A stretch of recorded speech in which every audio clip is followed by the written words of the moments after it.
Sir,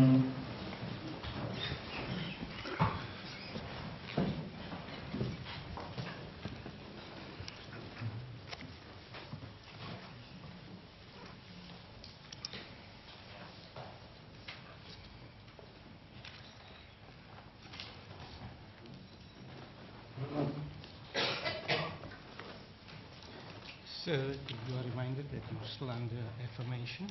Yes. Thank you. Mr. Mohan. Thank you, my lord. My lord, Professor Nutt prepared some slides which he wanted to use for illustrative purposes during the course of his evidence. Yes.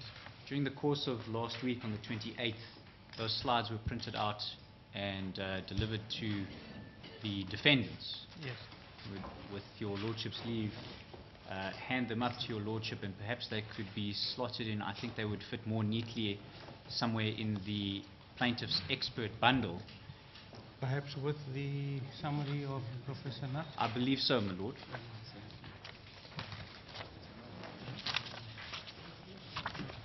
We have additional copies for my learned friends. Yes. Given my lord, it seems that there's some grumblings about whether they've received it or not, my lord. We do have the covering letter, if that will assist my learned friends as well, under which it was sent. It was emailed. It's not grumbling, my lord. We just... Yes. I think he said rumbling. Yes, it's not the grumbling, my lord. Let's be careful with our language, please. Yes. We haven't received this. We've seen this for the first time, and it's a fact. I see. Do you require a few minutes to Yes, to have a look at peruse it. them? Yes. I'll adjourn for 5 minutes. That's Yes. fine. The court will adjourn.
We take no issue, my lord.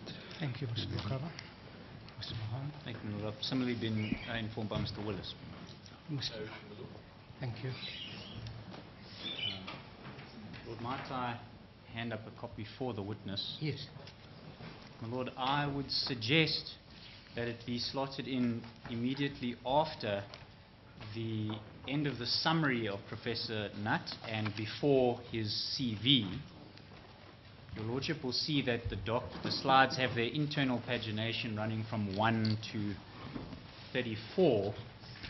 I would suggest, my lord, that it simply be numbered 148.1 to 148.34.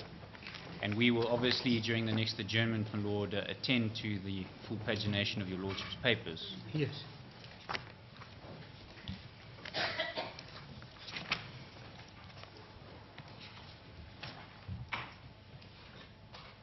You may proceed. Thank you. Professor Nutt, you wanted, for the purposes of your evidence, to use these slides. Could I ask you now to do so and tell us what this is all about? Thank you. So these slides are taken from a talk that, a series of talks I've given over the years, and they really distill the essence of the arguments I will make. So if you go to the first slide, it says drugs are controlled because, and this simply puts out the major factors which I believe have led to the current situation we have in relation to the control of many drugs, not just cannabis. So drugs are controlled under national, international conventions because they are harmful. Sometimes they're controlled because they might be harmful, where we don't have evidence of harm. Unquestionably, there are significant influences from the media. Politicians have, for centuries, had quite an influence on the thinking and decision-making around drug harms. So these decisions are often made by politicians rather than by medical or other experts. And of course the public. There are members of the public who believe that the control of drugs is necessary and useful. So it's a complicated question, and there isn't a single, for any of these questions, a single simple answer. So turning to the next slide.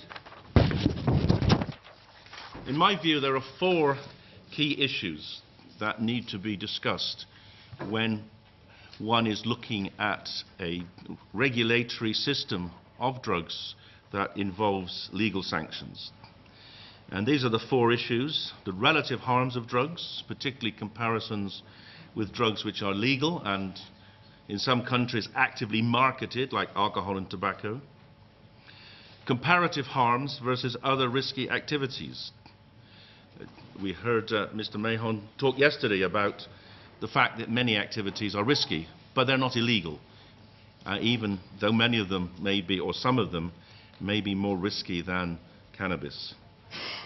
And then there's the issue of proportionality, where drugs can be shown to do harm, and where society or governments has decided that criminal sanctions are appropriate to deter harm.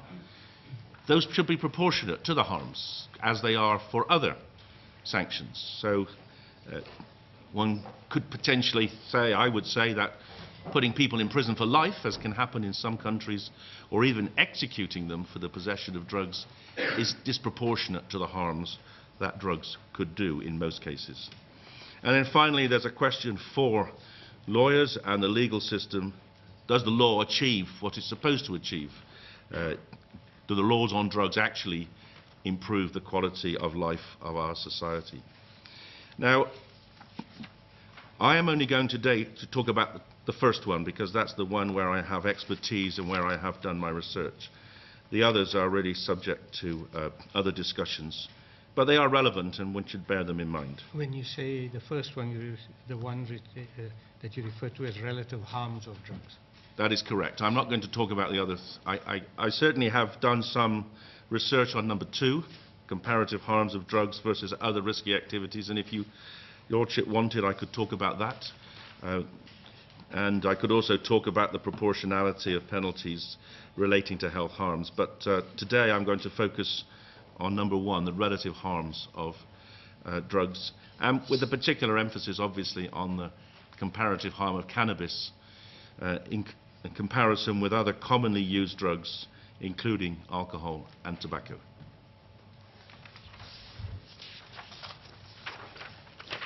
The next slide emphasizes the challenges that we have to deal with when we are trying to come to rational decisions about the harms of drugs and how we might control drugs.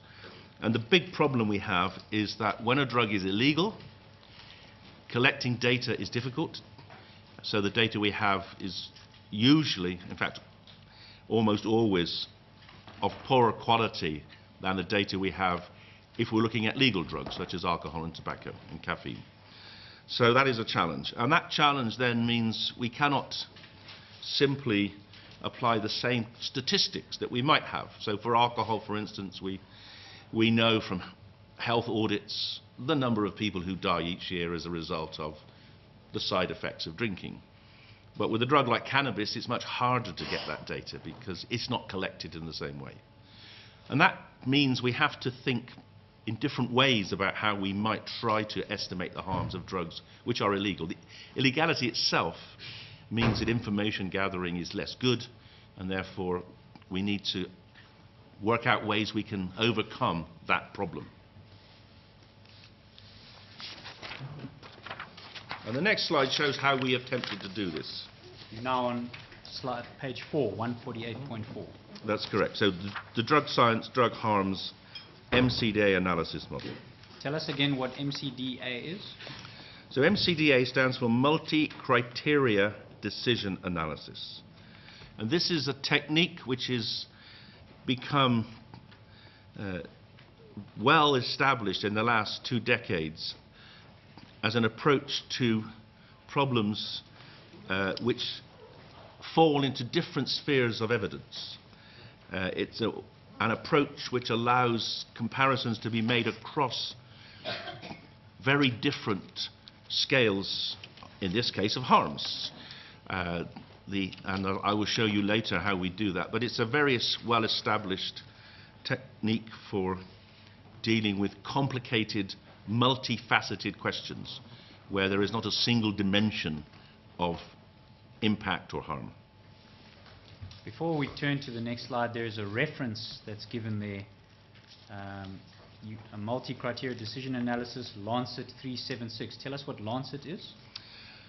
So the Lancet is one of, if not the leading medical journal in the world. It's a very long established journal, several hundred years of publishing cutting edge medical research. It's alongside the New England Journal of Medicine, it's the journal that most doctors would see as the top journal in their discipline.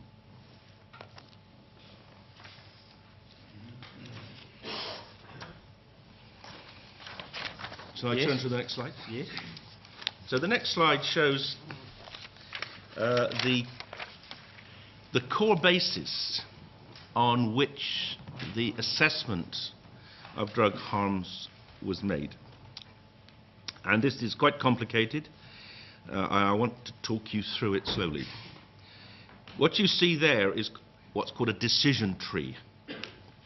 You will see on the right-hand side 16 variables ranging at the top, drug-specific mortality, to at the bottom, community damage.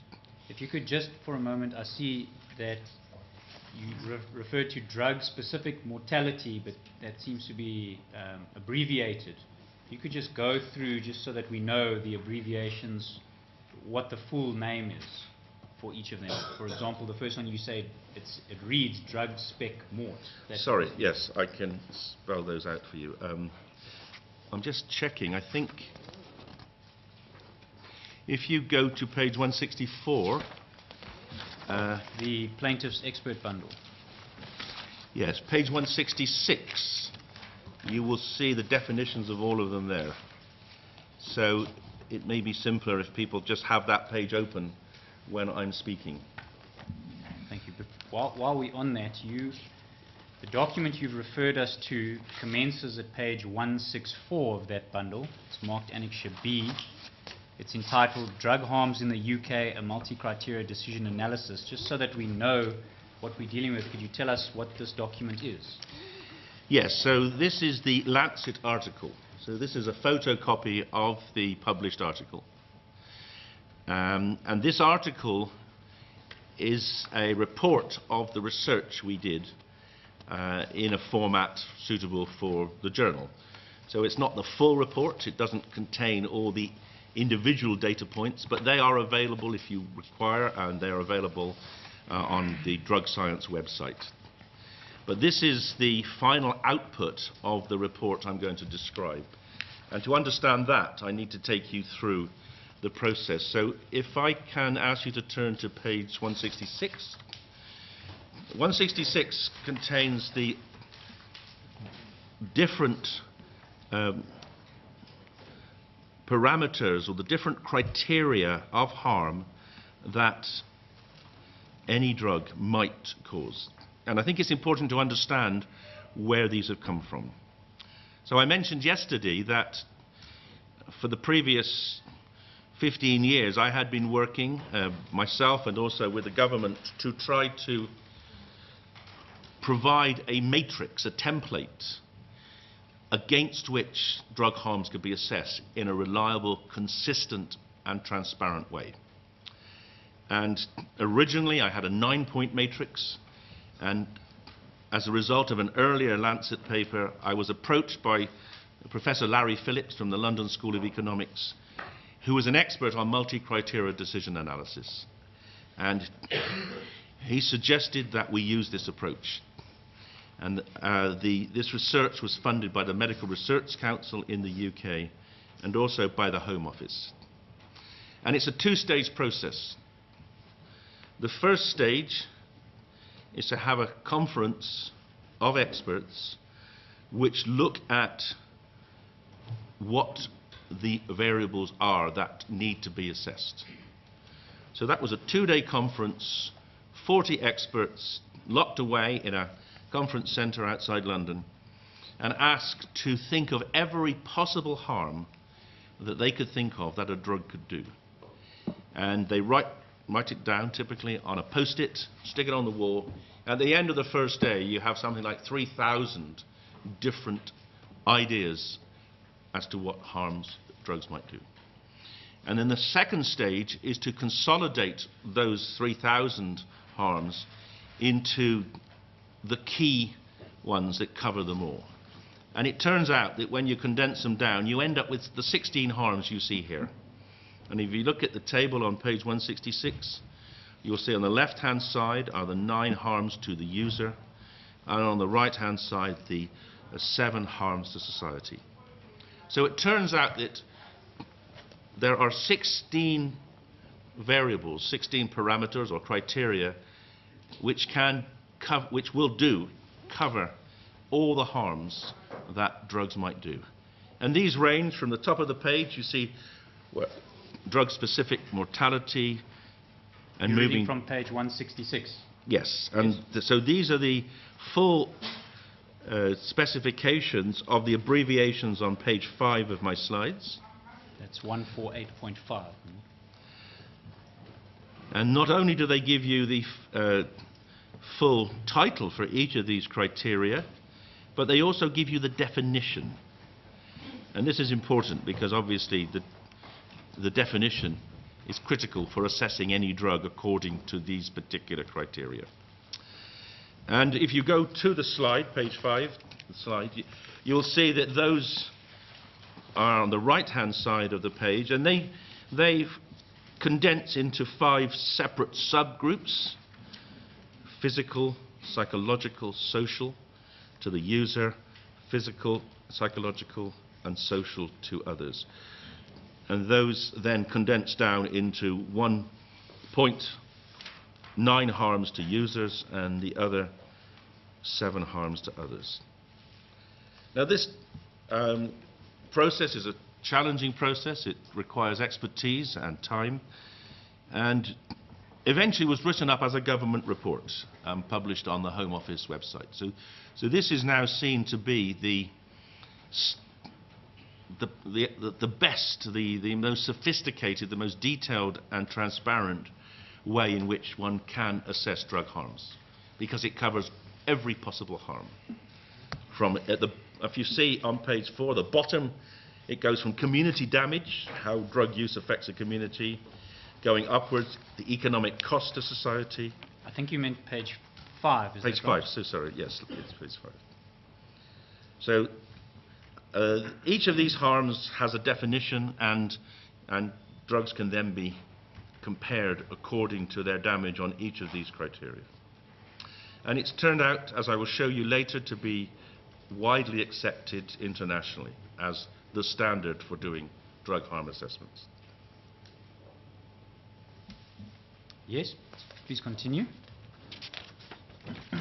The next slide, slide 6, just shows you two of the instigators, developers of this multi-criteria decision approach.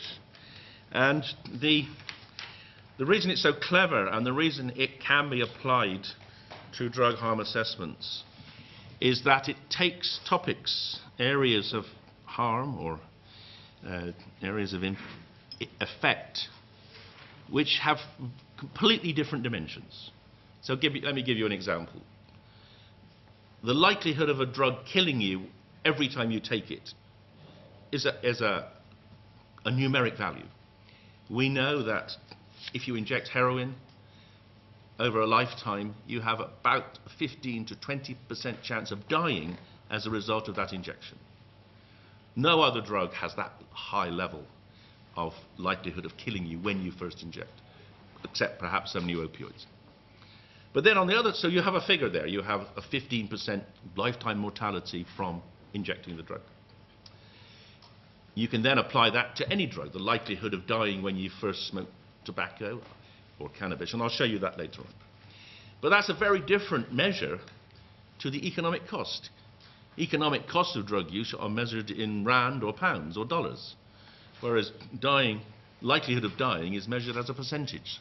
So these are completely separate measurements. How do you bring them together?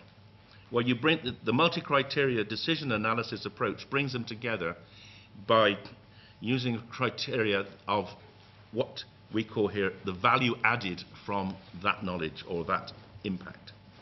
And I will explain to you how we do that, because it's not straightforward, so I will talk you through that. But the essence is to turn all these variables into a scale which we call a ratio scale, a ratio of harm. And when you have ratios, you can compare them regardless of what the underlying unit of measurement was. So I'll give you an example as I come through. So in the UK, the second conference, so the first conference was convened to determine how many harms of drugs there are and how to define them. And then the second conference, using many of the same people, but not all, I think about 24 individuals here, ranging from people who are interested in education through to toxicologists and the police. The second conference, another 2-day conference, evaluated the 20 drugs that you see on slide 7. So these are 20 drugs that were considered because they had significant relevance to the United Kingdom situation on drugs. And they range, you can see at the top left, from heroin going across crack, cocaine and alcohol, drugs where we have considerable concerns about their use, including tobacco, amphetamines. Methadone was a new stimulant that was hitting the UK market about that time, about which we had relatively little data. We thought it was very important to try to get an estimate of its harms in order for the government to consider how it might regulate it if it needed to. Buprenorphine, often called Subutex. This is the opioid substitute treatment, which is now very widely used around the world, but can be misused. Benzodiazepines, drugs like Valium, which are medicines that are often misused. Cannabis. Anabolic steroids, these are medicines which are used by bodybuilders or people who want to create better body shape. Ecstasy, which is a stimulant called MDMA in its true chemical name. Ketamine, a licensed anesthetic agent and painkiller, which is now being abused in Britain. LSD, a psychedelic. Magic mushrooms, another naturally occurring psychedelic. LSD is a synthetic psychedelic. Mushrooms are native fungi which have psychedelic ingredient called psilocybin. Methylamphetamine, which you call tick. Cat, which is a chewable stimulant that's used largely in East Africa, Somalia, Ethiopia and Kenya, but was being used and is used in our Somalian communities in the UK. Butane. Butane, of course, is a gas which is in lighter fuel, but which is abused often by very young people and causes significant number of deaths. Methadone, which is a synthetic opioid largely used in the UK as a treatment for heroin dependence, but in other countries like the USA, it's used widely as a painkiller. It was developed as a painkiller, as an alternative to morphine, has longer actions in morphine. So in some countries it's used as a painkiller, and in some countries as an alternative treatment for heroin abuse, and in some countries it's used for both. And then finally GHB, this is gamma hydroxybutyrate, often known on the streets as GBH, grievous bodily harm. This is a powerful sedative, rather like alcohol and benzodiazepines. It's also a medicine. So we covered the spectrum of legal drugs and illegal drugs, medical drugs, non-medical drugs, and drugs which have quite a lot of use, and drugs which have, or were having at the time, not so much use. Shall I go on? So there are two stages to this multi-criteria decision process. The first stage is the scoring stage.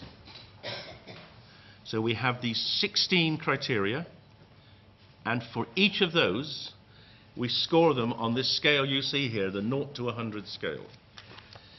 And the way it works is this, is that the most harmful drug is given a score of 100.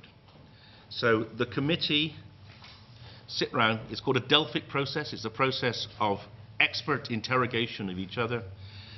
The way it works is that the moderator says to all the experts, what do you think in your mind, don't say it, think in your mind, what is the most harmful drug?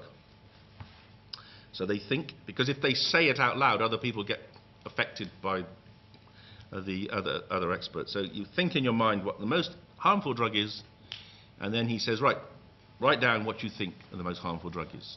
They write it down, and then we look to see what the decision is. And in this case, it's pretty straightforward, because if you're taking a drug, or in the case of drug-specific mortality, then it will be heroin, because as I've explained, heroin is the one most likely to kill you when you use it.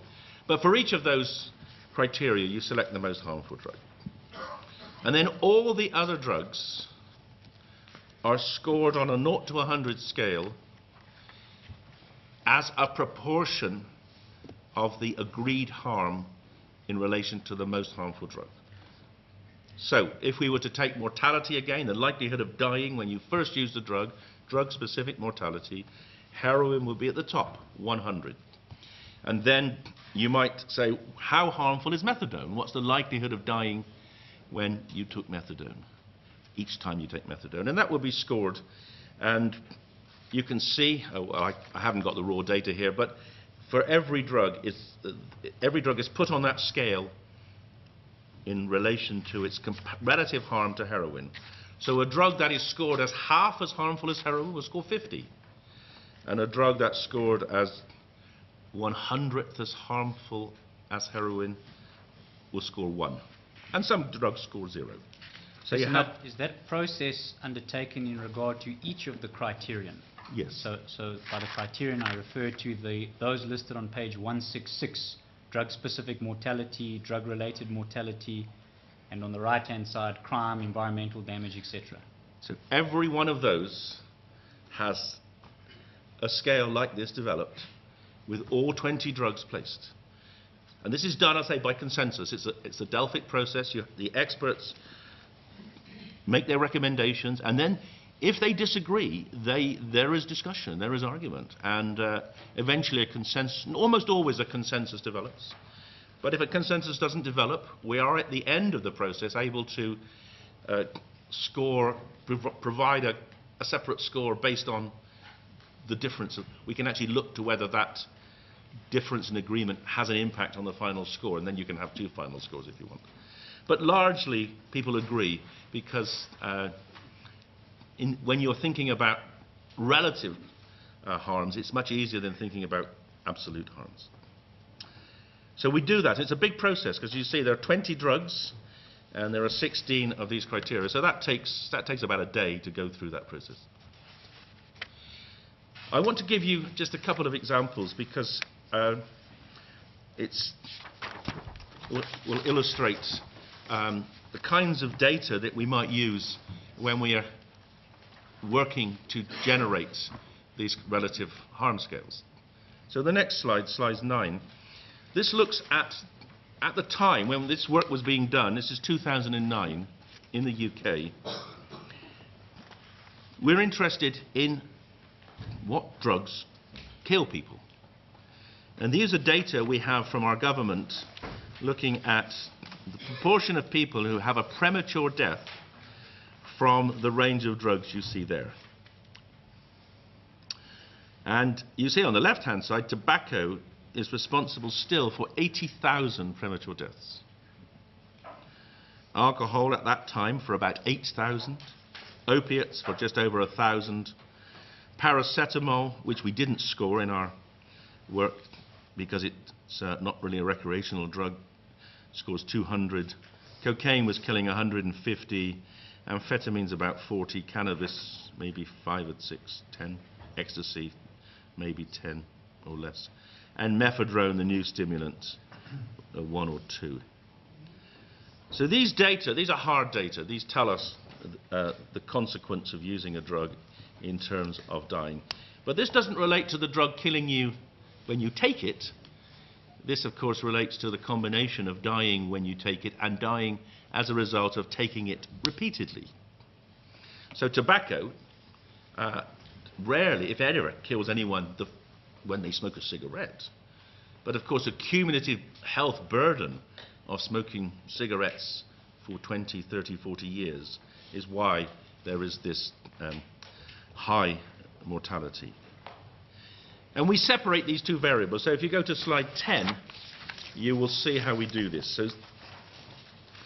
So slide 10 shows actual data. This is a computer screen print for the data on 2 of the parameters or the criteria. The left-hand side is drug-specific mortality. So if you go to page 166 with the definitions, this is the intrinsic lethality of the drug expressed as a ratio of lethal dose and standard dose. So the likelihood of dying as a result of any single use of this drug. And I've explained heroin. You can see heroin, the red arrow shows heroin. That's drug number 2. And if you come across to the data, so the blue bar for number 2, you see heroin goes to the right-hand edge of that box. That's 100. And if you go down to number 6, you'll see tobacco. And you'll see tobacco scores 0. Because, as I said, smoking tobacco almost never kills you. And cannabis, number 8, also scores 0. But then when we look at another criterion, drug-related mortality, the likelihood of dying as a result of using the drug, the extent to which life is shortened by the use of the drug, then we see a very different picture. So we go to the right-hand box. Before we go there, sorry. Professor Nutt, can we go to page 166 and just have a look at what the definition is of drug-related mortality? Correct. So this is the extent to which life is shortened by the use of the drug. And of course, the examples for shortening life are traffic accidents with alcohol, lung cancers with smoking, HIV from injecting, and suicide. Those are 4 examples, but of course there are very, very many reasons why using drugs can shorten life expectancy and increase mortality. And from where is this information obtained? So this information is obtained from wherever we can get it. Because of course there are different reasons or different causes of mortality. So tobacco causes mortality through lung cancer, through lung disease, chronic obstructive airways disease, through cardiovascular disease, through bladder cancers, etc. Alcohol causes mortality through liver cirrhosis, gut ulcers, cardiovascular disease, brain damage.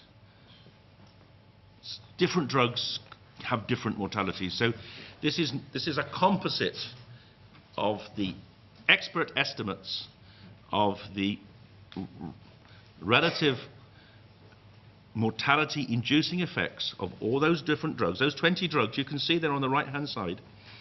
You can see that our expert group scored heroin as 100. It's the most likely drug to result in death. And that makes sense. We know that heroin users have a life expectancy on average of 20 years less than the population average. Alcoholics have an average life expectancy of 15 years less. Tobacco smokers have a life expectancy of between 10 and 15 years less. So we know that drug use accelerates mortality. And these are our scores. Heroin 100. Now here, look at tobacco, number 6, which was 0 for drug-specific mortality, the likelihood of dying when you smoke a cigarette, but has now gone up to 90, because tobacco smoking is a very dangerous activity. Half of all people who smoke cigarettes will die of a cigarette smoking related disorder. Cannabis, number 8, you see we scored 20. So unquestionably, cannabis has harms. Cannabis can lead to mortality. That mortality will relate to lung disease, heart disease, psychiatric disease. But where our estimate was that it was 1/5 as harmful in the long term as heroin, and about 1/4 as harmful in the long term as tobacco.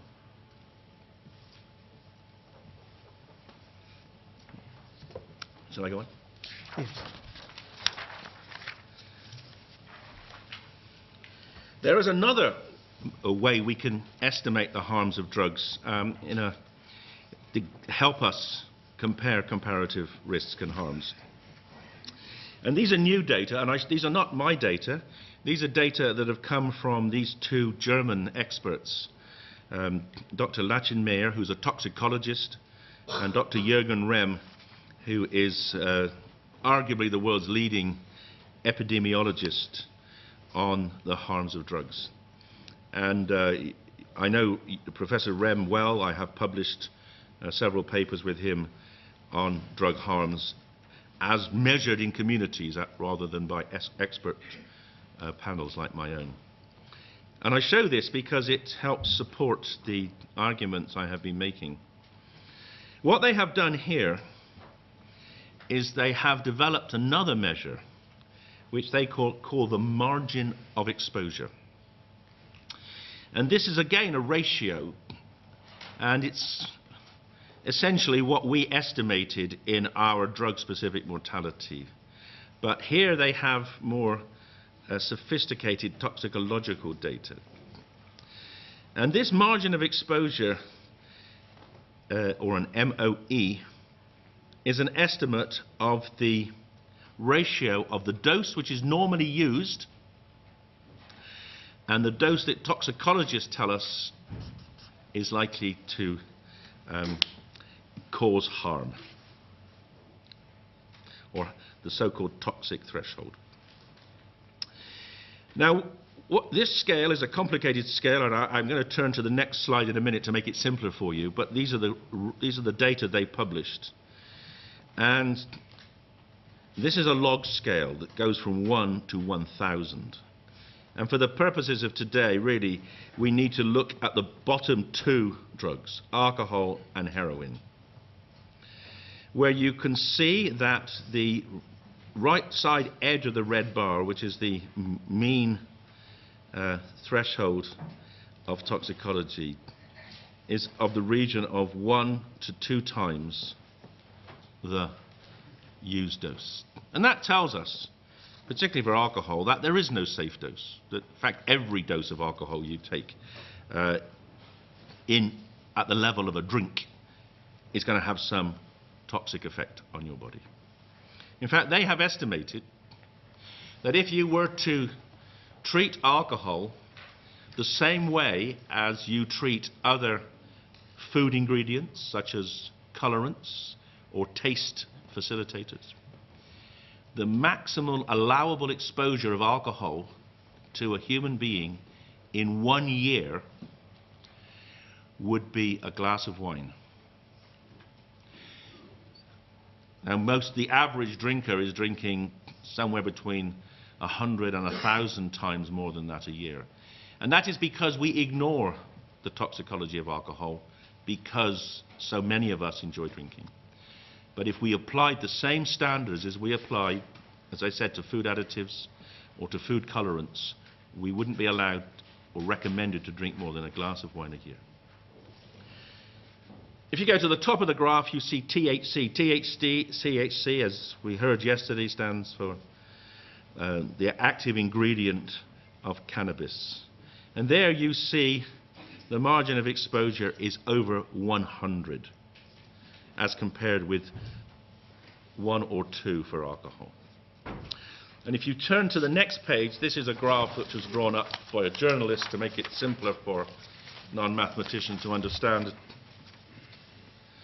So this, instead of having a log scale, this is a linear scale. And you can see that the drugs have here been scored according to high risk, medium risk, and low risk of toxicity. And the high risk drugs have a risk of up to 10. And you can see that alcohol, heroin, cocaine, and tobacco are high risk groups, in that the dose you use means you're at high risk of getting a toxic effect. Whereas cannabis is so different from the others that it's, you could argue it's up to, in this scale, 100 times safer than alcohol per dose you use.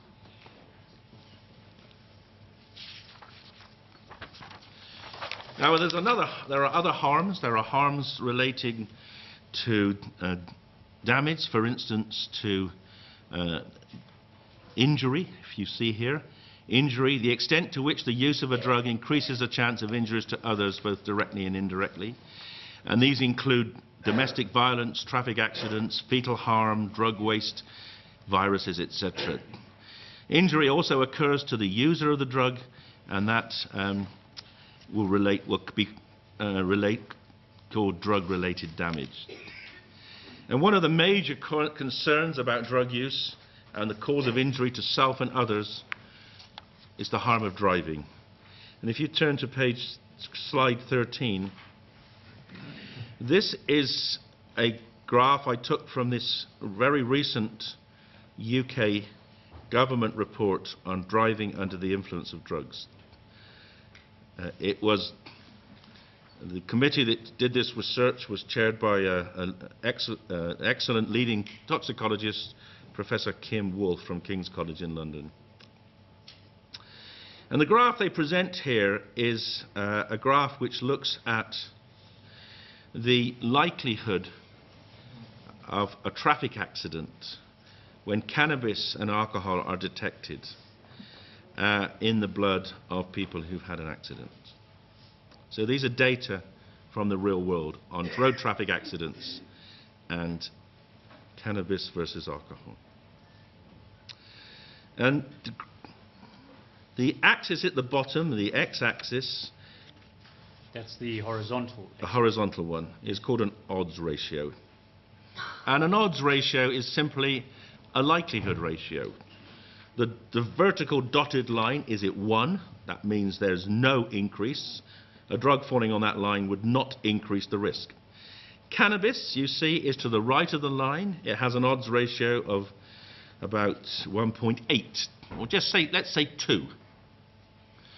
So that tells us that driving under the influence of cannabis is likely to double your likelihood of having a road traffic accident. Alcohol, you can see, alcohol is ETOH. That stands for ethanol, which is the chemical term for alcohol. So ethanol, having ethanol in your blood increases the risk by somewhat a bit over 8 times. So having alcohol in your blood gives you an 8-fold increased risk of injury to yourself or passengers from a road traffic accident. And the two together increase the risk probably additively up to about 10 or 12 or 16 times more likely. Now, I show this because it is a very important real-world measure of the comparative harms or risks of alcohol versus cannabis. But I also show it to make the comment at the bottom, in the green box at the bottom. Now, there you will see from some of the defendants' experts that there is an increase in road traffic accidents in cultures where more cannabis is used. That is inevitable because, as I've shown you here, cannabis increases the likelihood of road traffic accidents. However, that does not mean there will be more road traffic accidents, because what we are seeing is that people are switching from alcohol to cannabis. And in fact, in the states in America where they have data, particularly Colorado, on road traffic accidents following the admission of marijuana to the medical formularies, and more recently making marijuana recreationally legal, we have seen very significant falls in the number of people dying on the roads drunk. So yes, cannabis is harmful for driving, but it's significantly less harmful than alcohol, and in populations where there is equal access, the net effect is to reduce deaths on the road from alcohol. So there is the concern that increased use of cannabis will lead to increased road traffic accidents overall is not founded.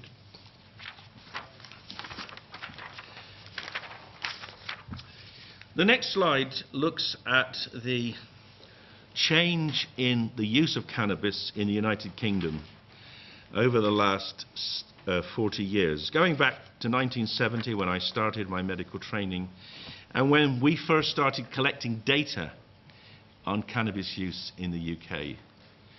And this graph is important for a number of reasons.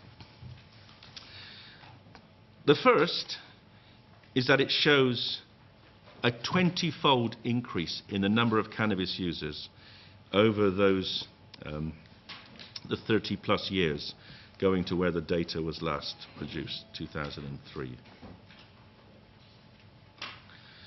A 20-fold increase in the number of users, we estimate, is likely to relate to a 50 or even 100-fold increase in the amount of cannabis used.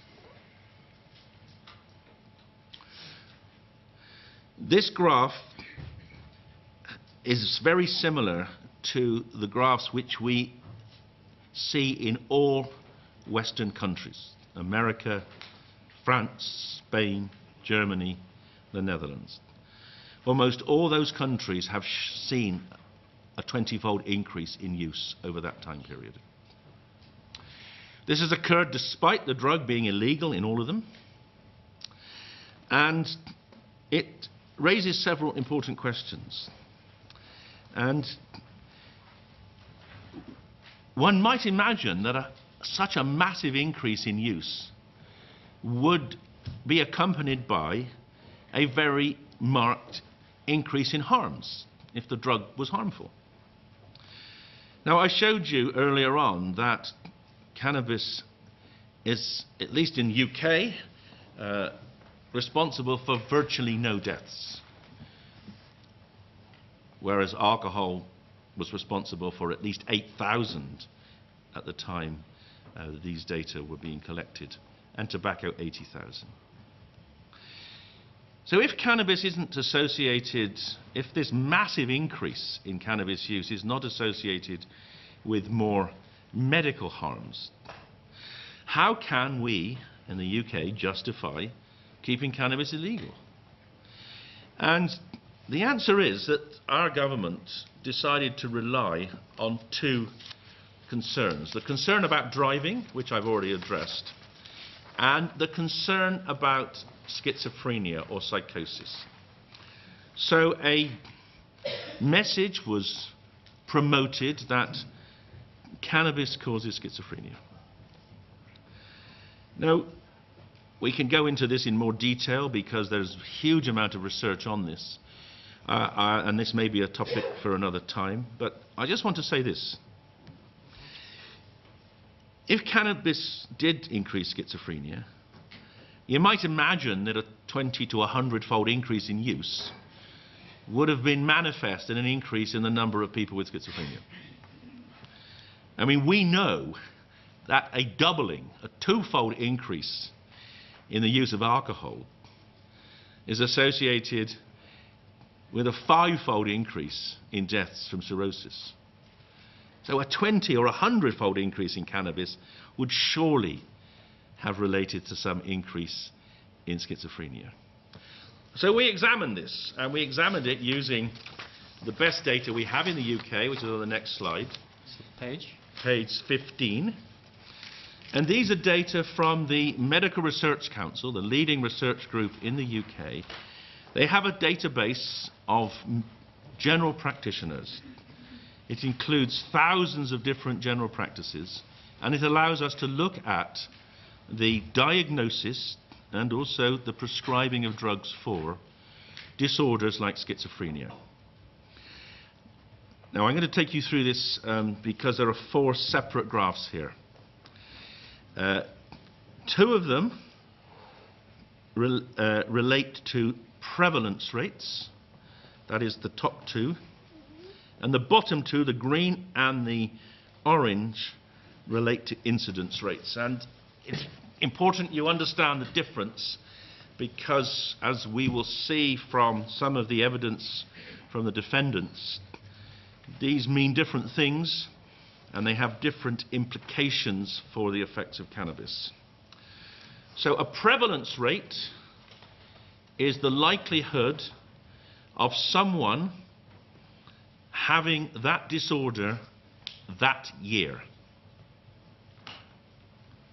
And an incidence rate is the likelihood of someone developing, starting off with.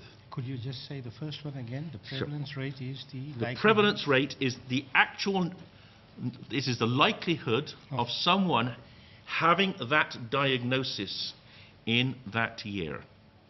So, for instance, if someone develops schizophrenia when they are 24 and it continues till they're 70, every year that person will contribute to the prevalence. Every time that you ask what is that person's diagnosis, it will be schizophrenia.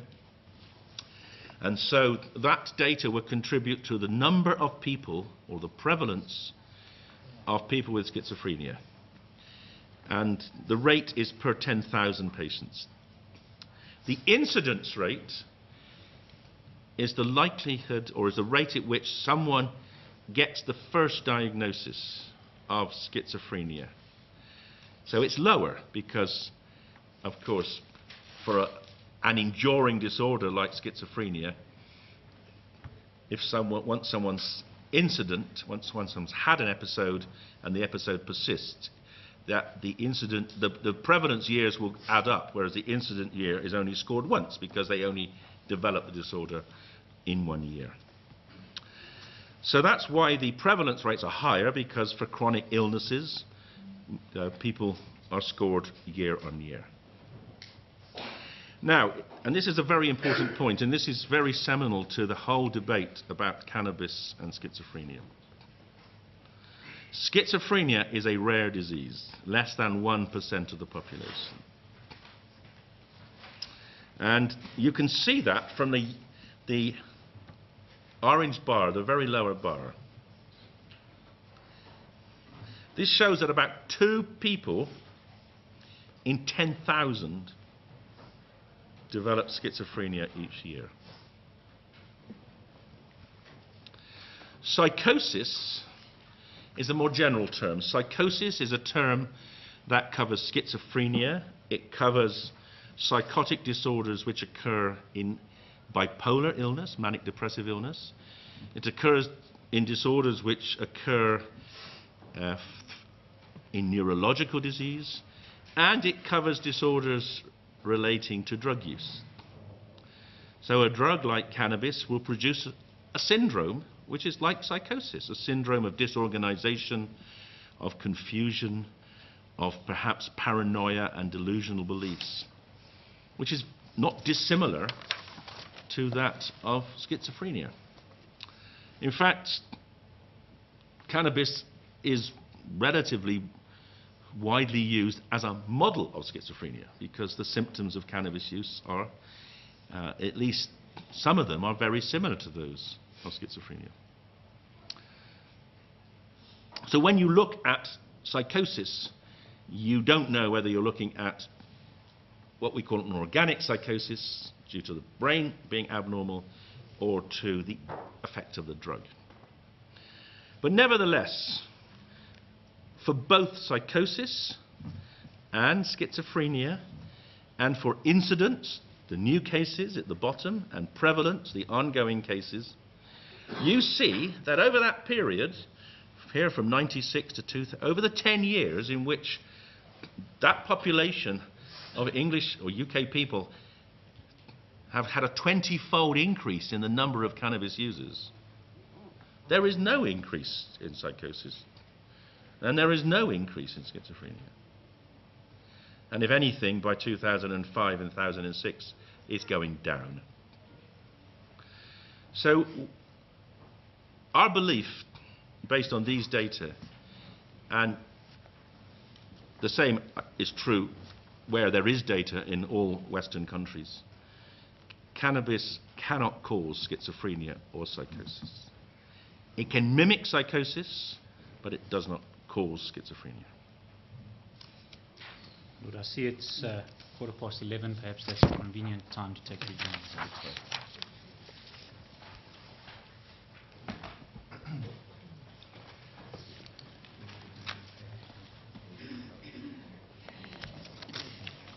We'll take the tea adjournment.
Mr. Mohammed.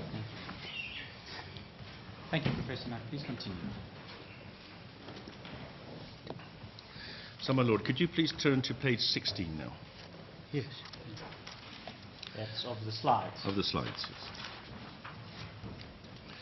So this is the second stage of the assessment process. The first stage is taking the 16 different criteria and then scaling all 20 drugs onto each of those. Now, it's obvious that not all of these 16 criteria will have the same importance. Some of them may, in some countries, have very little importance, like international damage. So the next step is to make a decision as to how important each of these criteria are in the overall decision-making about the harms of those 20 drugs. And that process is called weighting. And it, in essence, is done by deciding across the board which of those 16 harms is the most important. Which do we, as an expert group, care most about? What would the greatest value be in changing that parameter, that criterion? Which criterion is the most important? And the way we do that is by looking at each of them at the difference in harm between the most harmful and the least harmful substance, and how much do we care about that difference. So I'm going to give you an example because it's complicated. If you turn to the next slide, slide 17, please. So, and this is the one that's probably most relevant to South Africa, because this looks at weighting the harms to others, to society. It would generally be true that the harms of a drug to a user will be the same all around the world, with very few exceptions. What a drug does to someone's body is largely the same. You're talking about physiological harm. Yes, the impact of a drug on someone living in South Africa and someone living in Europe is almost always going to be the same. There are rare exceptions when there might be genetic variants. So, for instance, the Chinese have a particular vulnerability to alcohol. But by and large, drugs are independent. The effect of drugs on the person, the user, are independent of where the user lives. But weighting the harms to society is more relevant because societies are very different. And I'll illustrate that a little bit more in a minute. But this is how we do it. So what you see on this slide here are the 7 harms that drugs can do to other people. The harms of crime, environmental damage, family adversity, going across the top, international damage, economic cost, and community damage. So the way it works is the coordinator, Professor Phillips, asks the group, which of these do you think is the most important in the UK today? Which of these do you care most about? If we're trying to reduce the harms of drugs, which of these is the harm you most want to reduce? And they decided that it was economic costs, the economic burden, where alcohol, the huge economic burden, alcohol's at the top here. We know in the UK alcohol presents a burden of about £30 billion. So that's, yeah, I'm not going to convert it into rands in case I get it wrong. It's a lot of money. And the one at the bottom that they thought caused the least economic burden was mephedrone, which was hardly used. So if you go to the very bottom, the little rectangle at the bottom, you see economic cost is scored as 100. That is the most important scale. And then you can see how this group scored the other harms. So starting at the left, criminal harm, criminal action was considered quite important. The impact of drugs on crime was scored as 80, so that's 0.8 as important as economic costs. Environmental damage was only scored at 30. Family adversity scored highly, 70. Could you give us some examples of our environmental damage, family adversities, etc.? Yes, of course. So if you turn to page 166 in the bundle here, you see the definitions. So environmental damage, extent to which the use and production of a drug causes environmental damage locally, e.g. toxic waste from amphetamine factories, discarded needles. Now, that's of particular relevance in countries like the Netherlands, where the environmental damage, for instance, from crystal meth factories, has become substantial because people have mobile factories, and then when they finish using the chemicals, they just pour the stuff out the back of the car onto the motorway. So it creates an environmental damage. Another one, of course, well, you see here, discarded needles. Discarded needles are both very unsightly to the environment, but also they can infect children who pick them up. So that's environmental damage. Now, family adversity. The extent to which a drug causes family adversities, e.g. family breakdown, economic well-being, emotional well-being, future prospects of children, child neglect. And well, I don't need to give you examples of that, but we know in the UK alcohol is involved in over half of all cases of domestic violence, child sexual abuse, deprivation, etc. So we scored that high. We scored family adversity at 70 because of the huge impact of alcohol and other drugs like heroin on families. International damage. Now, international damage, the extent to which a drug that's used in the UK contributes to international damage. Deforestation, for instance, of the Amazon, destabilization of countries that are transit countries for cocaine, international crime, development of new markets.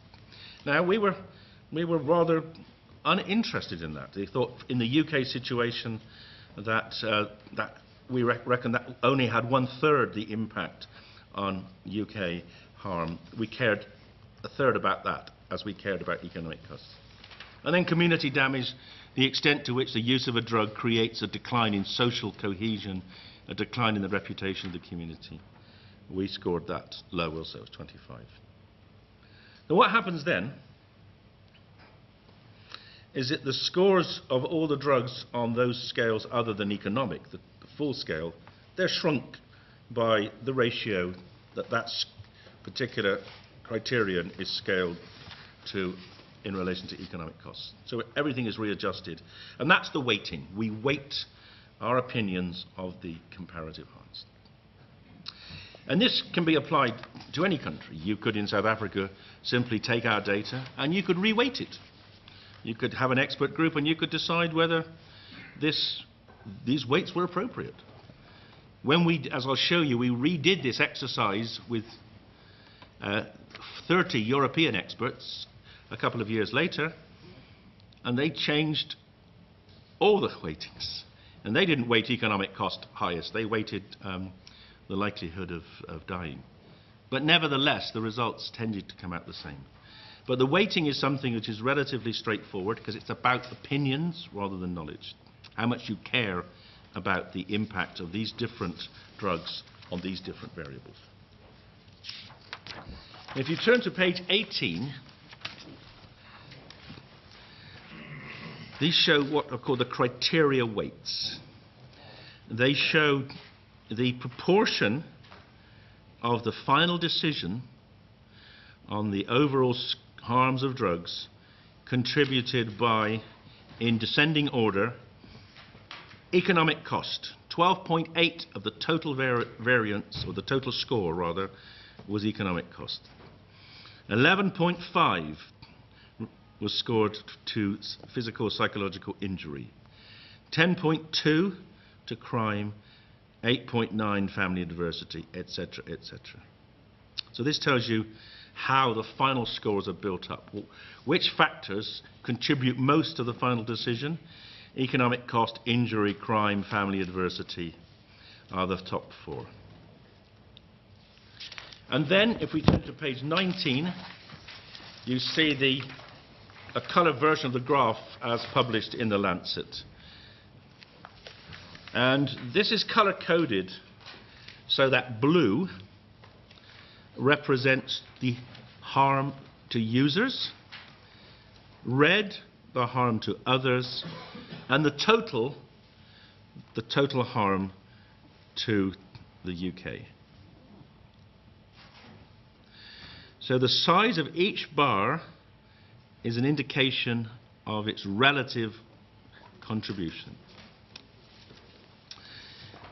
So let's look at a couple of examples here, shall we? Let's start with alcohol. That comes out, and I have to say that I was rather surprised by that. This, as you gather, this is a very complicated process. You've got 20 drugs, you've got 16 criteria, and you've got 16 different weights. So there is no way anyone can game the system or estimate what's going to happen, because there's just too many variables. And alcohol came out on top, and understanding why alcohol came out on top is really the insight is given by the size of the red bar. The red bar is how much alcohol damages other people in the UK. And as I've mentioned, it's responsible for over half of domestic violence and child abuse, a huge economic cost, etc. And that's why alcohol is so high. Now, in countries, say Saudi Arabia, where they didn't drink alcohol, it's likely that alcohol would be much lower, because there would be less use and therefore less harm. And in fact, an example of that, if you go along, you see the 4th column along, methamphetamine. And there you have a tiny red bar.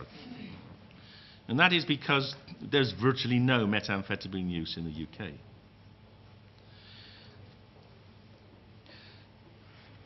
You see cannabis comes out having harm to others of about 8, alcohol harm to others of about 48. So it scales about a sixth of that of alcohol.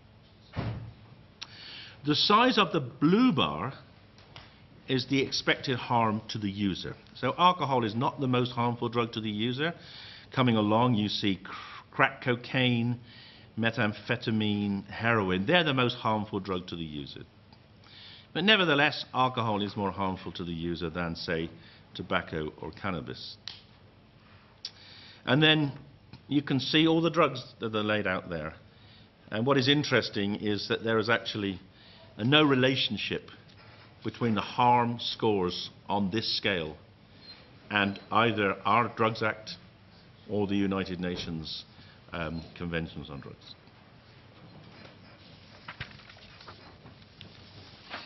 So, if you turn to the next graph, next slide, number 20, that paper has been massively cited. Our paper has been cited nearly 1,000 times, which tells you it is of great interest to the scientific community. Which paper are you referring to? The Lancet paper, the one with the blue, the one where the graph is shown on page 167. 167 of the trial bundle. Yes, so that's where the original table is. And this paper, the Lancet paper, has been extremely heavily cited. But people have criticised it. People have said, well, that's just a group of UK experts, and maybe in different countries, different experts would come to a different answer.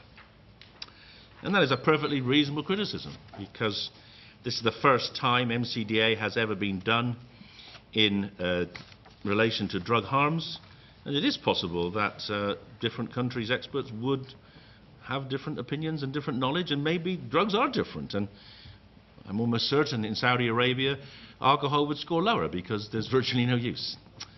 So how do we address that challenge? Well, the first thing we did was to replicate the study, and these data are on slide 20. We obtained a grant from the European Union. It was a grant that was awarded, interestingly, by the Department of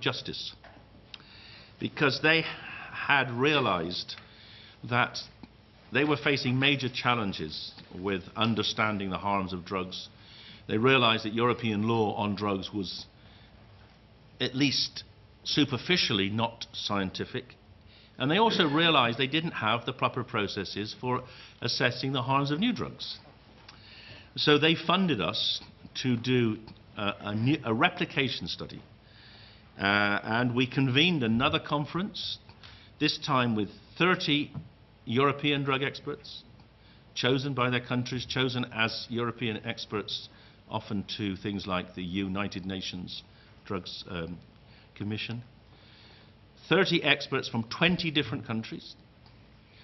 Countries such as Norway and Czech Republic, which have significantly higher problems with crystal meth, TIC, than we have in Britain. And this conference of experts met. It was a 2-day meeting. They reviewed the rankings on all the 16 criteria. They changed every ranking. They reviewed the weightings. They changed every rating. And as I've intimated, the Europeans ranked death more important than economic cost. But nevertheless, the final results, you can see, are almost identical. If you look at the graph on page 20 and the graph on page 19, it's almost impossible to tell them apart. Only one drug changed place, and that was GHB, and I think ketamine. And that tells us that this process is enormously robust. And certainly across Europe, it is giving you data that are completely applicable to the 20 or the 30 countries, including Norway, Switzerland, and Iceland. And if you turn to slide 21, this just shows the remarkable overlap of scores. And the correlation of scores between the UK experts and the European experts in statistical terms is 0.995, which for what you might call a social science experiment, where you have data collected by Delphic opinion rather than raw data, that is unheard of. What is Delphic opinion? Delphic opinion is the opinion of experts, where we don't, of course, because we have very little data on the absolute hard numbers relating to those parameters, as I explained earlier on. Experts are the nearest we have to the knowledge, and when two sets of experts agree like this, you can be almost certain that the results are correct. Now that does raise the question of whether South African experts would agree, and my own view is that it's very likely they would. I would be very pleased to work with your South African experts to repeat the process here. And I have, as I will come to in a minute, started to do that around one particular drug, which is tobacco. But I'll come to that in a minute, because I want to just, in the next few slides, do a more detailed comparison of the two drugs which I think are of most concern to this debate, and that's alcohol and cannabis. So if you turn now to slide 22, what I have done here is I've taken the data, the scores of harms, the ranking or the ratio of harms on the 9 harms to the user for two drugs, cannabis and alcohol.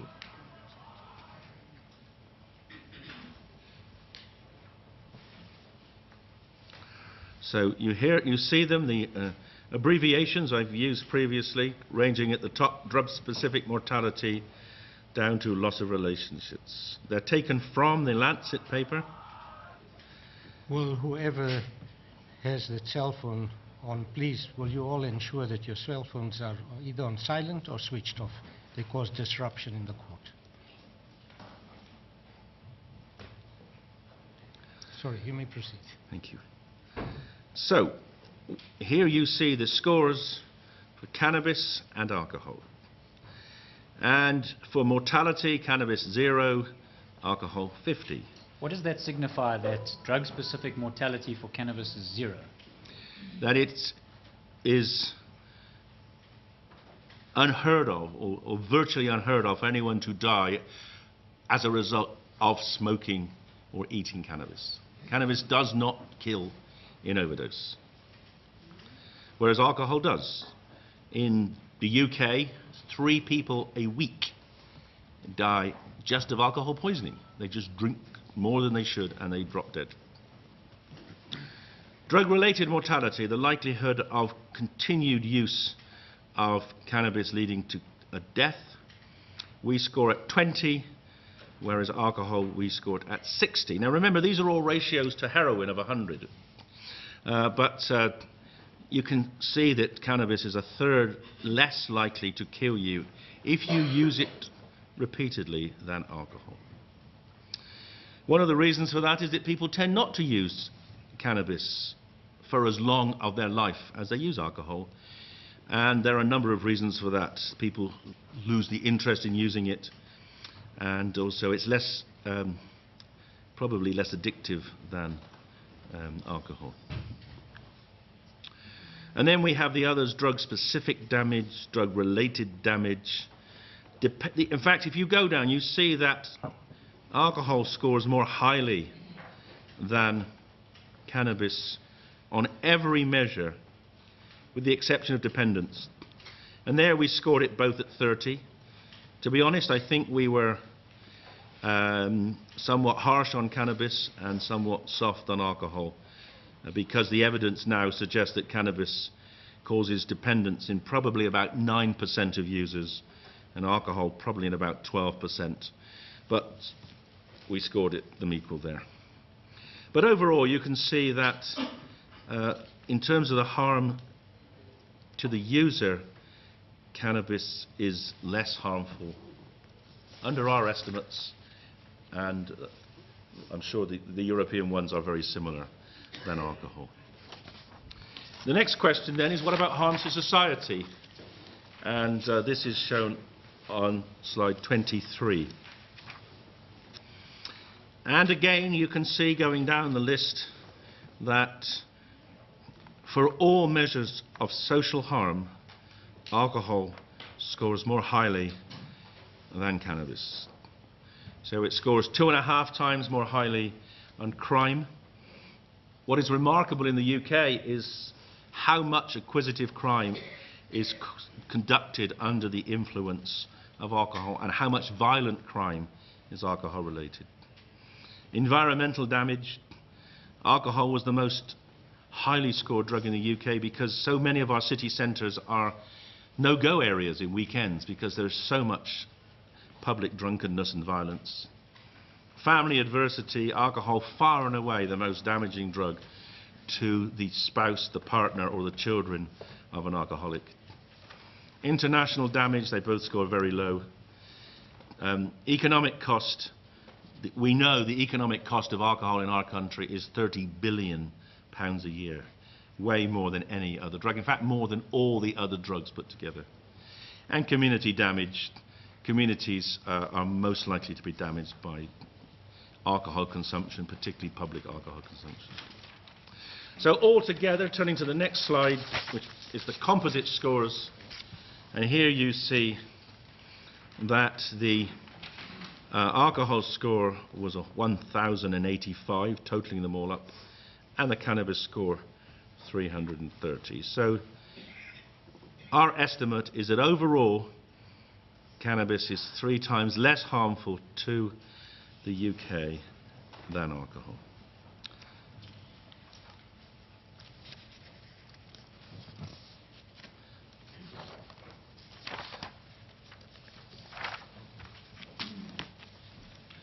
Now, I want to use the next few slides to address the question of, would South African experts come to similar conclusions? It's not been possible to do that with the full range of drugs, but an opportunity arose to look at different variants of the same drug, which is also a question of great importance in terms of decision making about drug regulation. And the example we have used is nicotine. Now, nicotine is the main active ingredient of tobacco, but nicotine can be delivered in many different ways. and currently there is a massive international debate as to whether new forms of nicotine delivery, particularly what we call vaping, electronic cigarettes or electronic nicotine delivery systems, should be made legal or illegal. And there is a remarkable battle going on in different countries. So in some countries like India and Malaysia, these new nicotine delivery systems have been made illegal, whereas in Britain they have been encouraged because they're a way of helping people stop smoking cigarettes. So a couple of years ago we convened an MCDA with an expert international panel, including Americans and Europeans, to ask the question, which forms, are there differences in harm from different forms of nicotine? And if you turn to page 26, you'll see the data from the computer screen that came from this study. And it shows very clearly that cigarettes are the most harmful form of nicotine delivery. They're the most harmful. The green bar is a harm to the user. They're the most harmful to the user, alongside the third green column, which are these small cigars that are only sold in America. They're cigarettes wrapped in tobacco leaf to avoid tax or to minimize tax, but they're the same as cigarettes. And cigarettes are also the most harmful drug because of the red bar, the harm to others. And one of the things I discovered in doing this analysis, I'm not an expert particularly on nicotine, but it turns out that half of all the fires in the world and half of all the people who die in house fires die because the fires are started by cigarette stubs that haven't been put out. Half of all the fires in the world, killing thousands of people a year. And of course there's also passive smoking, which contributes to harm to others. So cigarettes are the most harmful way of delivering nicotine because they set fire to tobacco. Vaping here, you see, we scored down at about 1/20th the harms of cigarettes. And this has now been used by Public Health England as a justification for promoting vaping as a harm reduction measure for cigarette smoking. And in fact, in one of our provinces, Wales, e-cigarettes are now available on the NHS to help people stop smoking because they have such important health benefits. So very recently, just 3 months ago, I came to Johannesburg and conducted the same analysis, but this time just using South African experts, no Europeans at all. And their results are shown on slide 27. This is a paper I'm in the process of writing up with the South African experts. So we reviewed the same different preparations, but we included a couple of extra ones. Electronic cigarettes that don't contain nicotine, and also a new kind of cigarette product which is called THP, which is tobacco heated products, where you vaporize the nicotine rather than burn it. But you don't need to be concerned with that. What you need to see is that the results of the South African analysis are very largely consistent with the international analysis. They scored the social harms of cigarette smoking higher than we scored, the red bar. In fact, they scored the social harms of most forms of nicotine higher. The red bars are bigger in this analysis than in the international one, but overall the results are virtually identical. And I share that with you to show that South African experts, at least in the field of nicotine products, are indistinguishable from European experts. So I would be very comfortable if South African experts were to redo the MCDA for other drugs. I'd have full confidence in their ability to do it and to come up with results which are largely similar to the ones that we produced. On that point, if we look at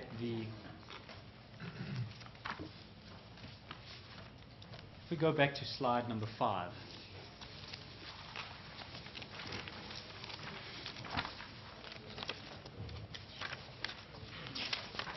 Yes. And we have there the 16 different harms that you list. Could you give us some indication of which, if any, of these harms could be meaningfully affected by differences based on South African socio-economic context? Well, the harms to the users, if you use the same drug, the harm to the users will be the same, unless South Africans have a peculiar propensity to an adverse effect of a particular drug, then they would be the same. And I don't know of any evidence that suggests there are genetic variants in South Africans that would predispose them to a particularly adverse or offer protective effects to any particular drug. So I think the South African physiology is the same as the European, and those would be the same. In terms of harms to others, I think it's those 7 variables would be, again, I think almost certainly the same, provided the drugs are controlled in the same way. Because of course, some of the harms from crime are determined by the criminal sanctions that are applied. So, unless South Africa had a particularly different criminal approach to drugs, which I don't think it has, I can't really see how any of those scores would also be very different. What could change would be the weightings, and it may well be that South African experts would weight environmental damage or crime more highly than international damage or economic costs. So the weightings might change, as we saw when we did the nicotine analysis. The South African experts tended to weight harm to others slightly more highly than we weighted it in Europe. So the weightings might change, but I don't believe the actual rankings would change significantly. Just to make sure that we understand what you're saying, what I'm interested in is you say the weightings might change, but the rankings are unlikely to change. That's right. So I think it's very unlikely that any expert would change the ratio scales. I think it's very unlikely that South African experts, for example, would not say that heroin was the most likely drug to kill you when you first take it. I think the rankings of the relative harms are unlikely to change significantly. They might change a little bit, but our experience says because these are largely determined by the physiological response and the toxicological response of the body to the drug, they are very unlikely to change. So if the drug's the same, the body's response would tend to be the same. But it may be that people care more about certain things. It might be that in South Africa you cared more about family damage than the Europeans or the UK group. You might score family adversity more highly than economic damage. So the weightings might change, but the actual ranking of drugs is very unlikely to change, I think. When the study was done in South Africa on nicotine, did the weightings change? Yes, there was a slight change in weightings on the harm to society, which is why you see that many of the tobacco products which we didn't weight as having any social harm in Europe were scored as having a little, not much, social harm in South Africa. The big one, of course, still being cigarettes, where the social harm was scored as higher in South Africa. And I think that was because the economic costs of smoking have a greater impact in communities where income is lower.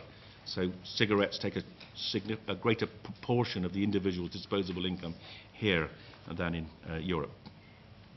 Thank you, Professor Mata. I think you were on slide 27 when I diverted your attention. Yes, so I've finished with that, unless you have any questions, my Lord. Pardon? Can I move on? Are we? Yes.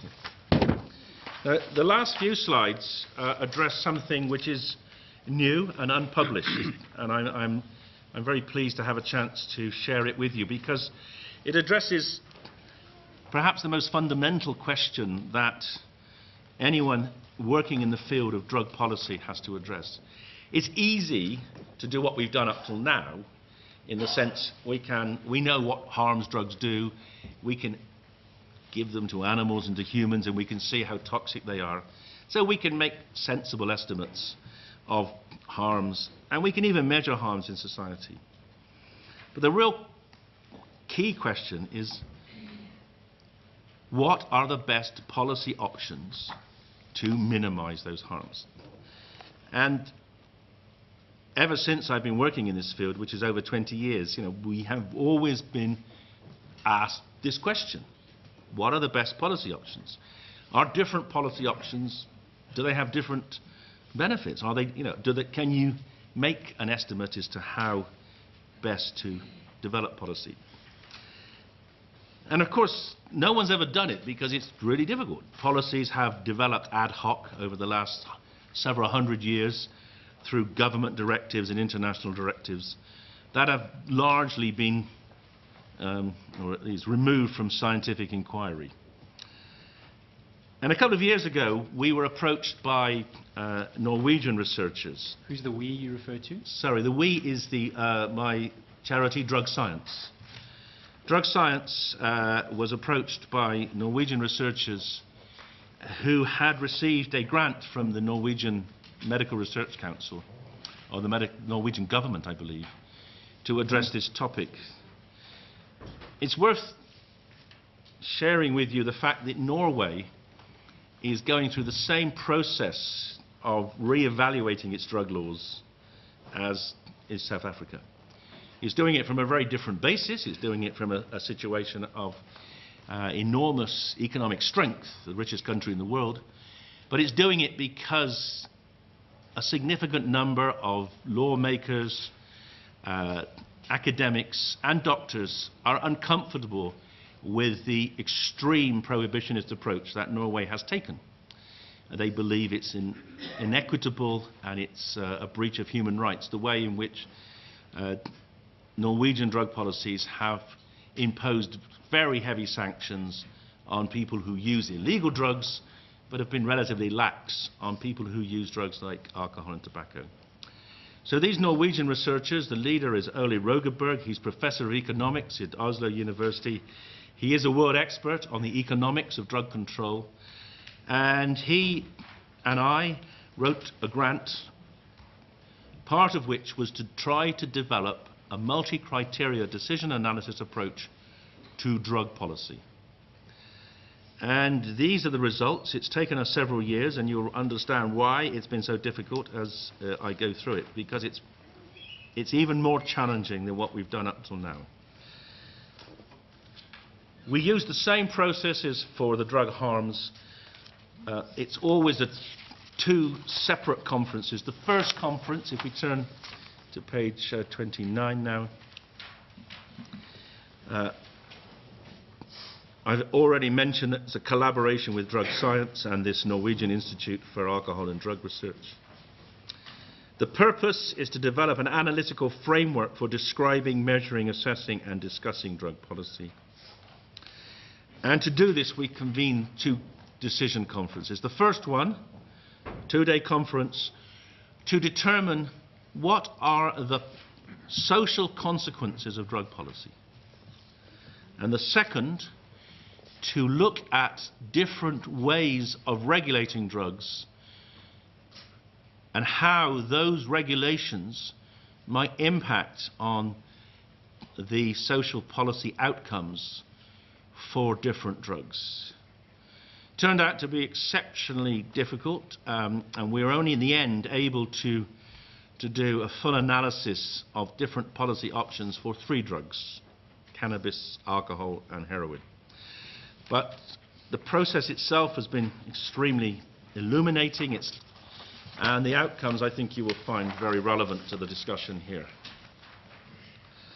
So if you turn to slide 30,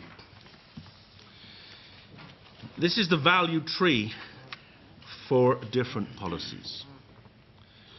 So these are the variables we have to take into account when we are looking at what a drug policy does. And again, we use the process, the ground up, the bootstrap process we use for drug harms. We took our experts, and these were people, it was an international group, or at least it wasn't just UK, but there were obviously Norwegians and there were Dutch experts with us as well, and New Zealand experts. And the first stage is to look at all the impacts that policy can have on a society. And it turns out there are a lot, but they can loosely be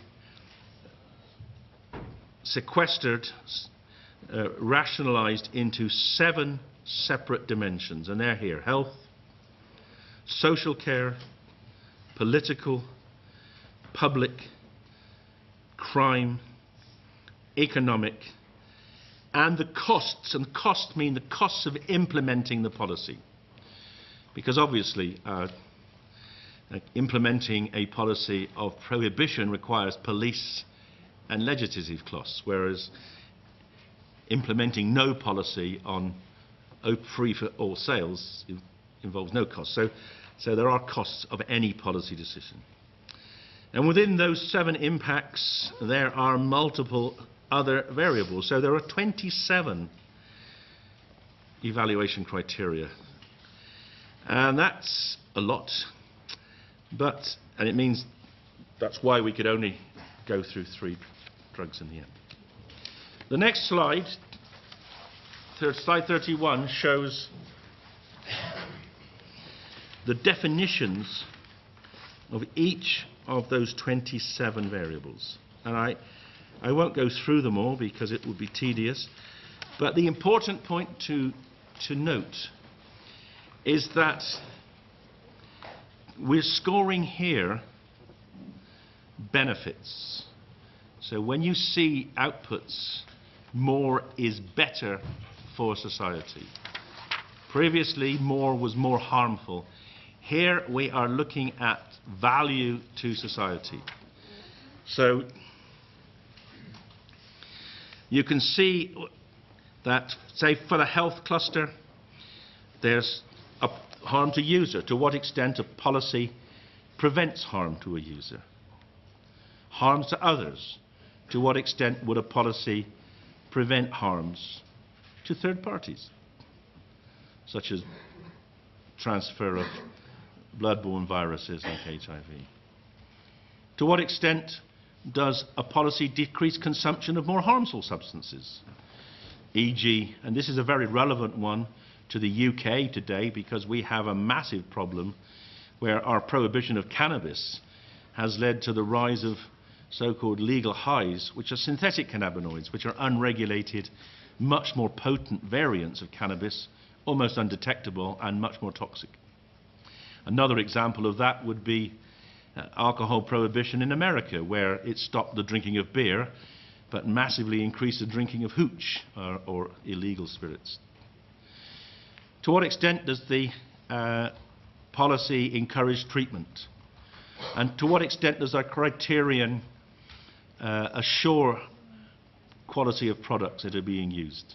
Because as you all know, the big problem with illegal drugs is knowing what's in them. And even with cannabis, we in the UK are seeing contamination with other drugs, often more addictive drugs such as crystal and heroin. We're seeing contamination with organic material, and sometimes even with other toxic drugs. And then you can see, so those are the health outcomes. The social concerns relate to education. Does the drug law impede the medical use? This is a huge issue, as you will know, because you're discussing medical marijuana. To what extent does a policy impede research? I will argue later that current drug policy has been absolutely disastrous for drug research. It's the current drug laws, the current UN conventions on human rights are the most destructive laws to research in the history of humanity. To what extent does the policy maximize human rights and individual liberty To what extent does it not undermine social cohesion and not undermine family cohesion? These are very relevant to approaches which use incarceration, with communities being, or families and communities being destroyed by the incarceration of the breadwinner for relatively minor transgressions such as cannabis possession. The political wing or dimension relates to international development and security and the effect that industries have on governments. The public concern promotes well-being, protects children and young people, protects the vulnerable, promotes or respects cultural and religious values. The criminal cluster, to what extent does this policy not criminalise users, reduces acquisitive crime, reduces violent crime, prevents corporate crime, which is a huge issue, of course, in relation to the international drugs crime, which many people estimate as being second only to the oil trade, as the largest trade in the world, one which is completely ungoverned, untaxed, and is destabilising not only businesses but countries, and prevents a criminal industry. And then there are the economic benefits. To what extent does a policy generate state revenue? And to what extent does it reduce economic costs? Does it, for instance, save people's health? And then the costs of the introduction and the maintenance. So, 27 variables, each of which has to be assessed by experts. We don't have data on this for any policy, so it has to be done through best judgment. And then the question is, which policy options can we consider? And we looked at policy options. There are almost infinite number of policy options because each of them can be graded. So you can have a free market, but you can have a free market for everyone, a free market for people over the age of 18, a free market for people over the age of 21, as the alcohol-free market in some countries is. You can have a decriminalised market, but you can decriminalise the amount of drug that's in possession. So the Dutch decriminalised market for cannabis allows 5 grams. It used to allow 15 grams. So there are almost infinite variations in the kinds of policy options. And in the end, we decided on these 4, which you see on slide 32.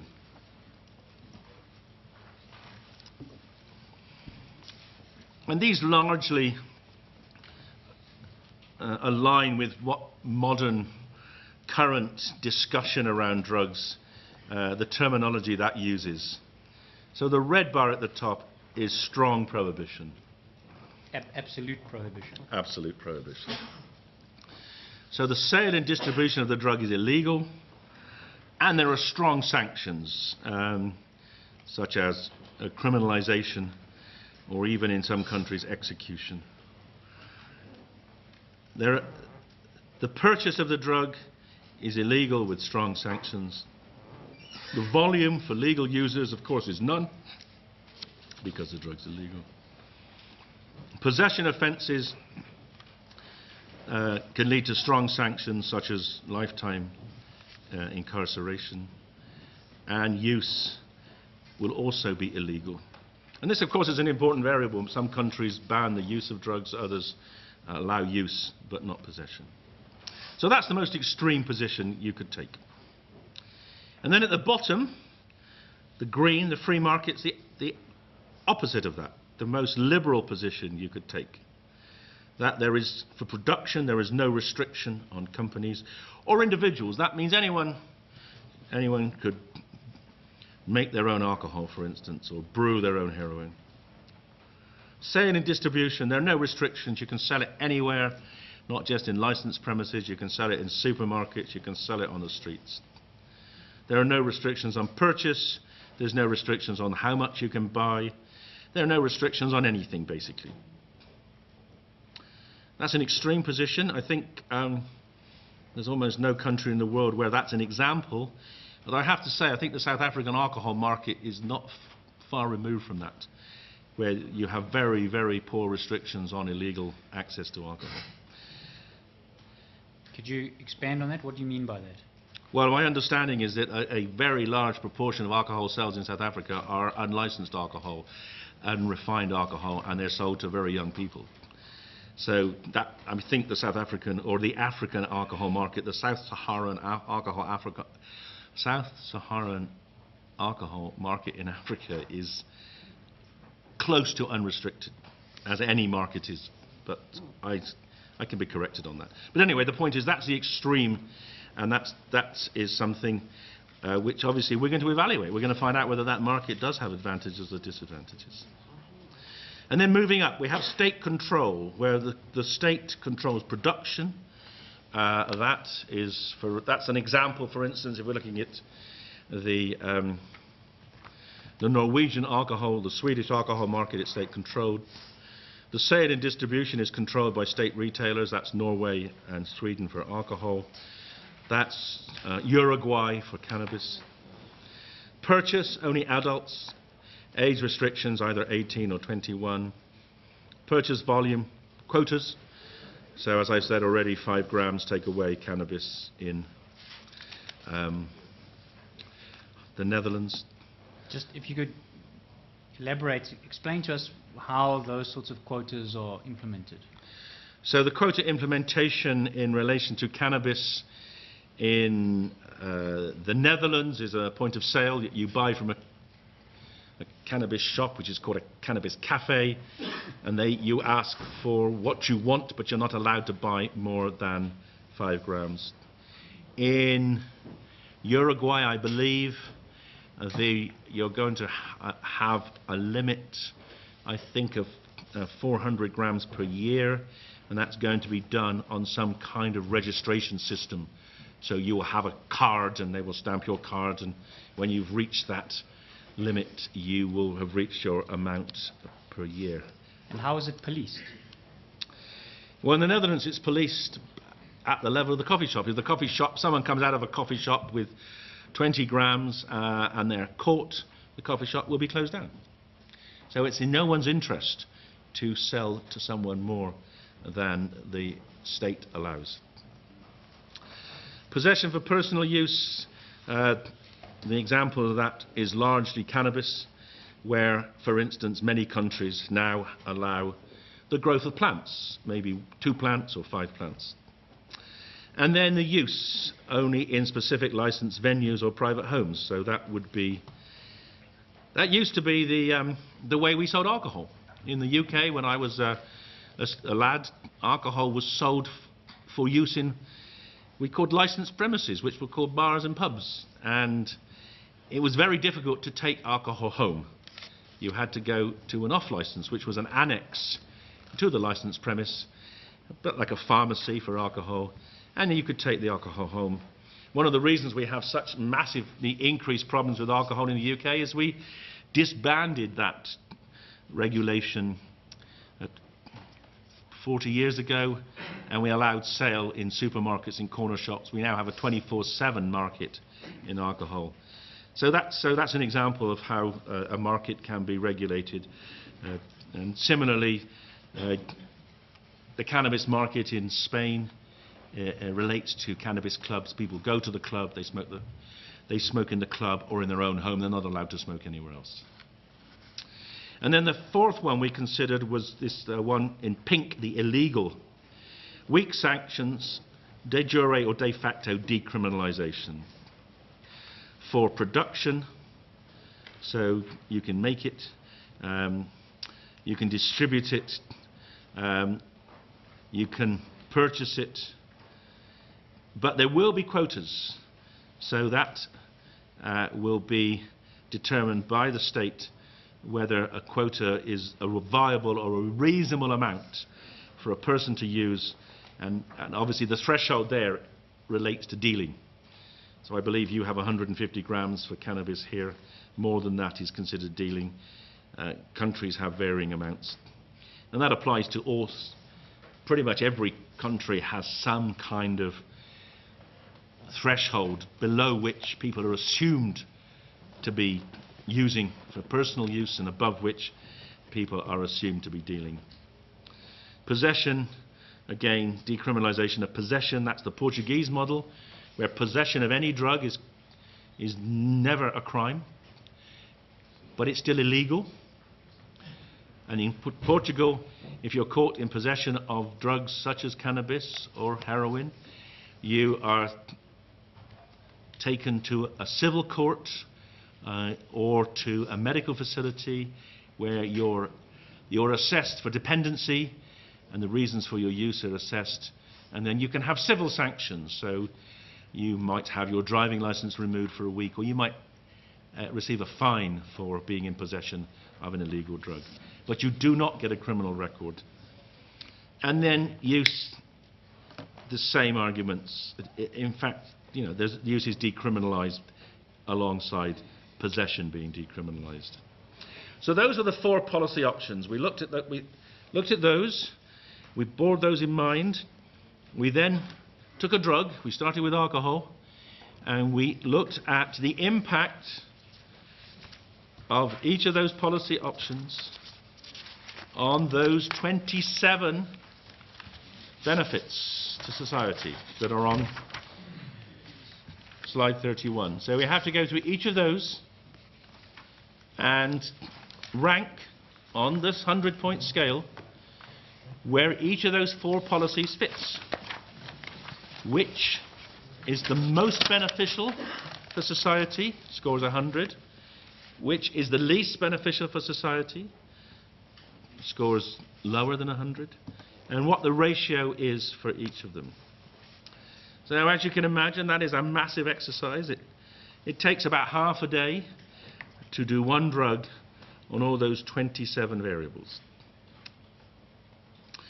Having done that, we then convened another meeting where we did alcohol again to make sure that what we had done was reproducible, and it was. We did that without any reference to the previous scoring, so that it wasn't a carryover. We then did cannabis, and we then did heroin. And for the purposes of today, I want to show you the results for cannabis. So if you turn to slide 33.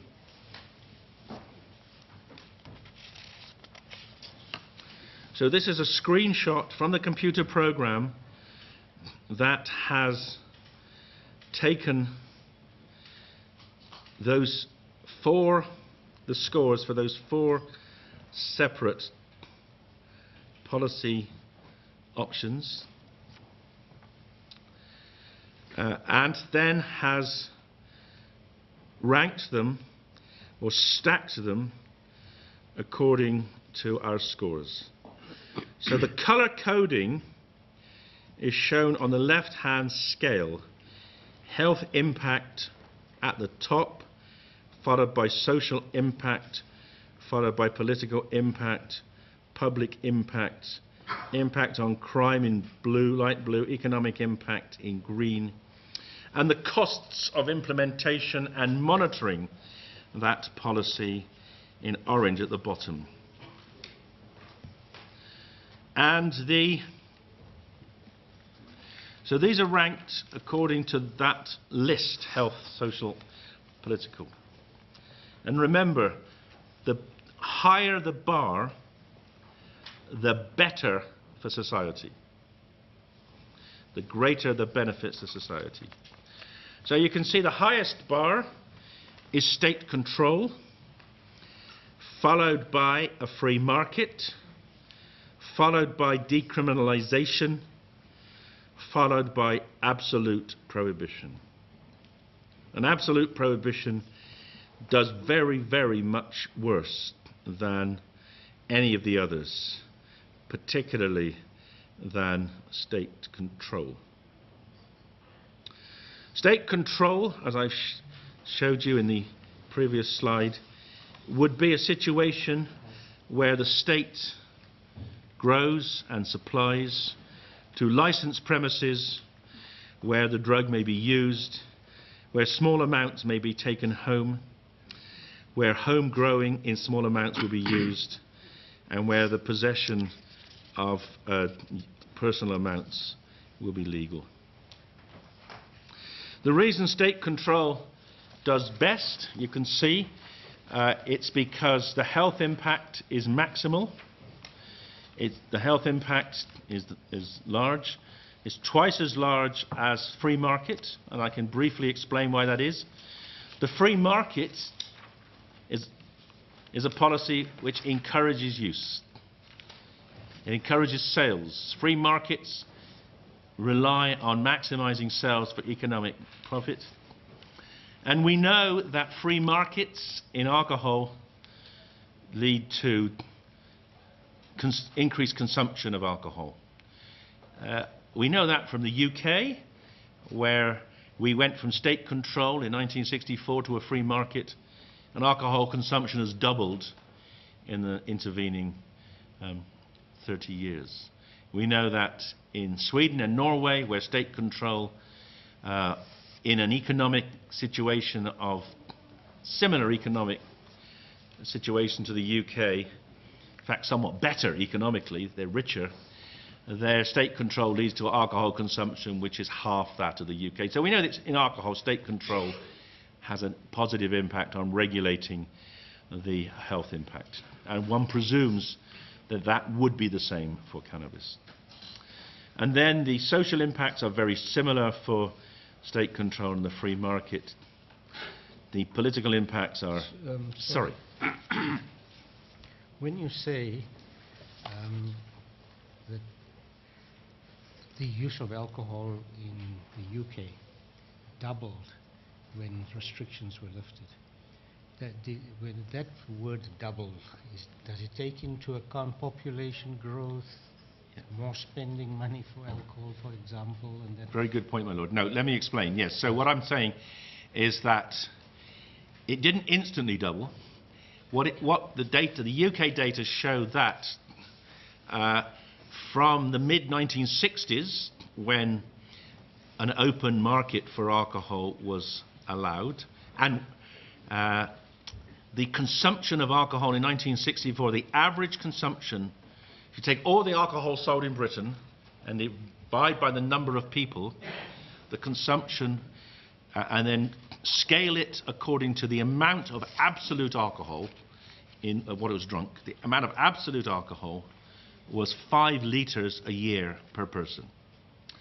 And now it was 6 litres a year per person. And now it is about 12 litres a year per person. So over the intervening 35 years, there's been a progressive increase in consumption. And that has led to the fact that now alcohol is the leading cause of death in the UK in men under 50. And by the end of this decade, it will be the leading cause of death in women under the age of 50, because alcohol-related deaths have gone up enormously as a result of that increase in consumption. Thank you. If you keep comparing state control with the free market on slide 33, you see the free market does better for economic impact. A free market in cannabis would bring more money into the country, but that would be offset by the worse health outcomes and the worse social outcomes. And the economic... I've got that wrong. The impact on crime... Sorry, I apologise, I've read that wrongly. The public impact is greater for state control because there's less consumption. The economic impact is the blue one there. That is... the impact on crime, is the blue one. We believe there will be more crime in a free market because there would be smuggling and there would be economic crime around like that. And there'd also be a black market. And then the economic impact, we believe, slightly better for state control, largely because of the reduced health costs. If you look at decriminalisation, the decriminalisation is better than an absolute prohibition, but it scores badly on public and political impact. It scores badly on social impact and badly on health impact. And the health impact is because of the problem of knowing what you're getting, the strength, the composition of the cannabis you're using.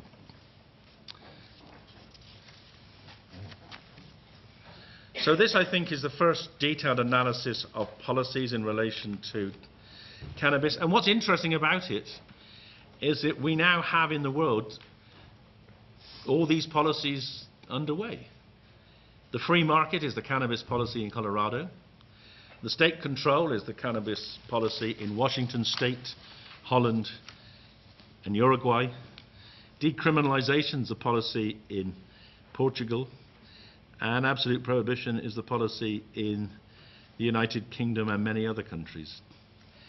So one of the things we hope to be able to do is to, and we hope we won't do it, but others would do it because it's a massive task, is to begin to gather data according to these separate criteria and see whether our estimates are right and evaluate the outcome of policy changes using these separate criteria, because it's vital in the complexity of drug dependence that a decision isn't made simply on a single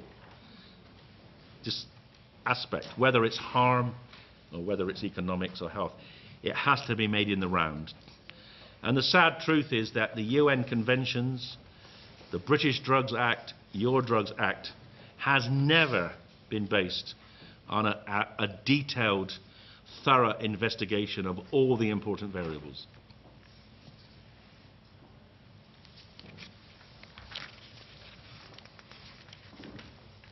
Yes, and then the next slide. I thought it would be very interesting for comparison to share with you the data from our analysis on alcohol policy. There we do have more data. We have at least health data from countries that have absolute prohibition, and we have data from countries that have free markets and state control. And the interesting thing here is that, again, state control does better. It does best. It does better than free markets or this decriminalisation. And that is, if I can read it in this light, that the social impact of state control is higher than any of the other controls. And that's interesting, and that is because the state control of alcohol, as exhibited in Sweden and Norway, does some very interesting things to the market. State control there means that you can only buy strong alcohol, and there the states control alcohol of more than 3%. You can only buy strong beer, wine and spirits in government shops. Those governments are the biggest buyers of wine in the world. So they buy quality wine and they sell it at a relatively high price. So people are buying alcohol of top quality. That's the first health benefit. The second benefit is that the shops are only open between 9 and 5 on a Monday to Friday and 9 till, I think, 1 on a Saturday, which means that people have to plan their drinking.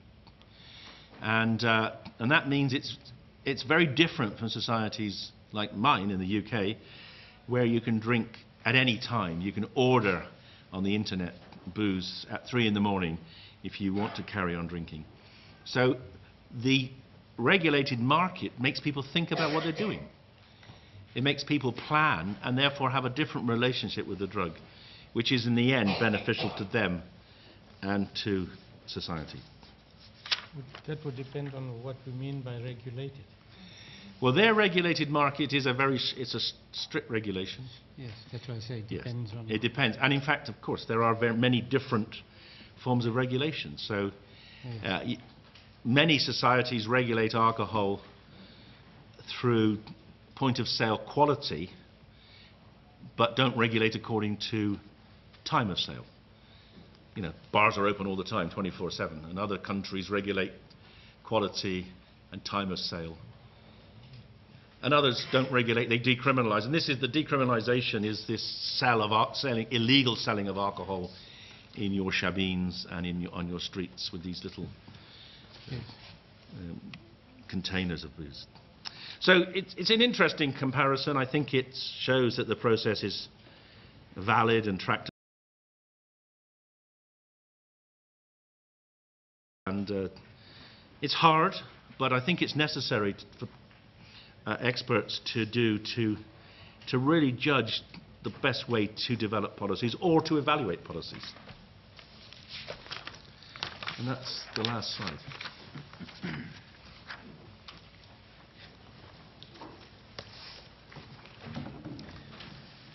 All right. Could I take you then to the articles attached to your summary, the first of which is at page 164.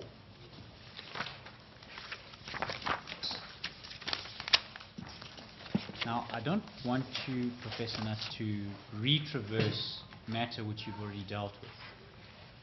I would like you only to give explanation or expansion or substantiation where necessary. The document at page 164, firstly, could you tell us what it is? So this is the article in the Lancet 2010, Drug Harms in the UK, a multi-criteria decision analysis.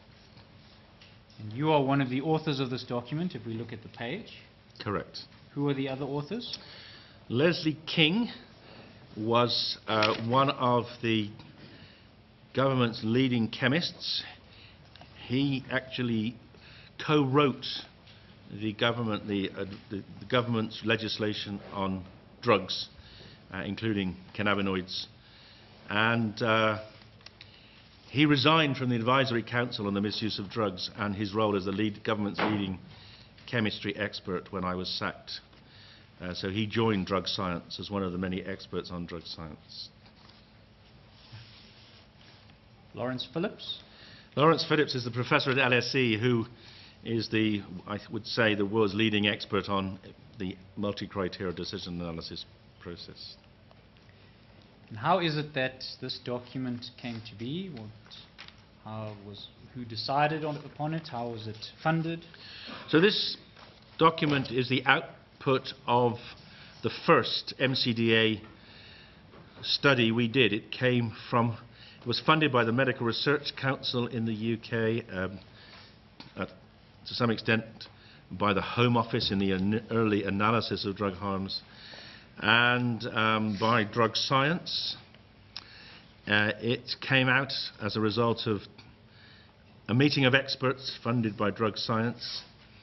Those experts comprised 5 or 6 of the government's experts who had, along with Leslie King, resigned from the Advisory Council on the Misuse of Drugs as a result of their anger with the unscientific approach that was being taken. And we gathered together, we did the analysis as I described with the slides, and we produced a report which was then turned into this more traditional scientific paper. And how was it received? Well, it was received extremely well. It was, as I've said, it's been massively cited. It's become seen as the definitive article on the comparative harms of drugs. The graph has been redrawn many different ways with many different expressions of different directions of harm, and it's been turned into a whole different set of metrics. And it's now become the teaching paper on assessing drug harms in many graduate and postgraduate courses around the world. Without retraversing what you've told us, you're familiar with the contents of this document. If you could just deal with any aspects in the document which expand upon what you've told us already. Yes, so I think it might be interesting for you to turn to page 168. So one of the surprises of this research was how harmful alcohol was. As I said, no one, I think, had expected the results to be like this. So in this sense, it was a truly scientific experiment. We were using a new approach to 20 drugs, and we came up with a result which was rather, as I say, unexpected. Alcohol, the most harmful drug in the UK. So we had to look at in some depth at why that would be. And if you go to page 168, you see the scoring there for the different drugs on the two axes. Along the bottom, from left to right, is a harm to users, and on the vertical axis we have the harms to others. And alcohol sits right at the top there. And that is because it is the most harmful drug to other people in Britain, by some margin. It's not the most harmful drug to the user. If you look at the horizontal axis, crack cocaine scores 80, heroin 72, methamphetamine 68. It's still pretty harmful to the user. The average alcohol user will, many of them, about a quarter of all people who use alcohol regularly will die of it. But it's the harm to society. And that harm is so widespread, it permeates every aspect. So that is why alcohol sits there as the most harmful drug overall. Tell us about what this table signifies in relation to cannabis. So here you can see cannabis scores at about 25, that's harm to users, and about 15 as the harms to others. So harms to others, cannabis is 1, 2, 3, 4, 5th or 6th in the harms to others, and 1, 2, 3, 4, 5, 12 or 13th in the harms to the user. And cannabis in relation to tobacco? So cannabis is clearly less harmful than tobacco to the user. Tobacco scores at about 38, cannabis scores at about 20, 26, if I can see correctly. And that is because very few people die from using cannabis, whereas 80,000 people a year in Britain die prematurely from smoking tobacco. So it is much more likely to lead to death than cannabis. And in relation to harm to others, cannabis relative to tobacco? Cannabis is not dissimilar to tobacco in harms to others, scoring about 15 to 18. Those harms, I think, are somewhat different. The harms of tobacco to others are fire and passive smoking. The harms of cannabis to others come from the effects of intoxication, so road traffic accidents. I mean, tobacco has very little impact on driving, whereas cannabis can have some.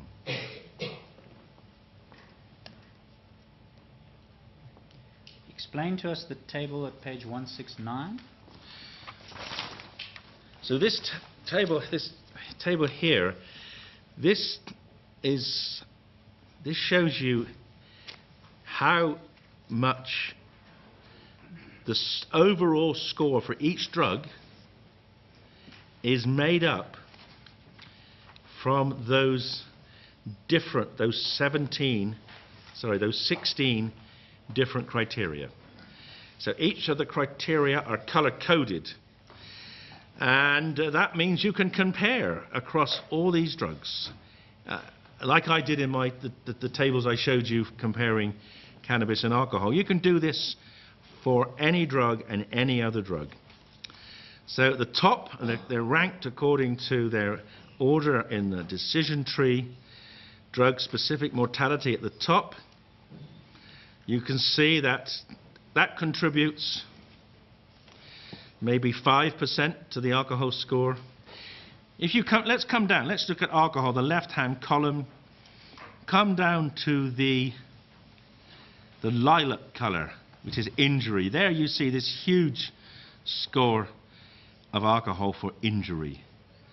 And then come down to the bottom, economic cost, the sort of yellowy, pinky colour. That's the largest cost, the harm of alcohol, followed then by family adversity, and then loss, and then injury, etc. So you can compare any drug you like with any other drug, on any of those different criteria of harm.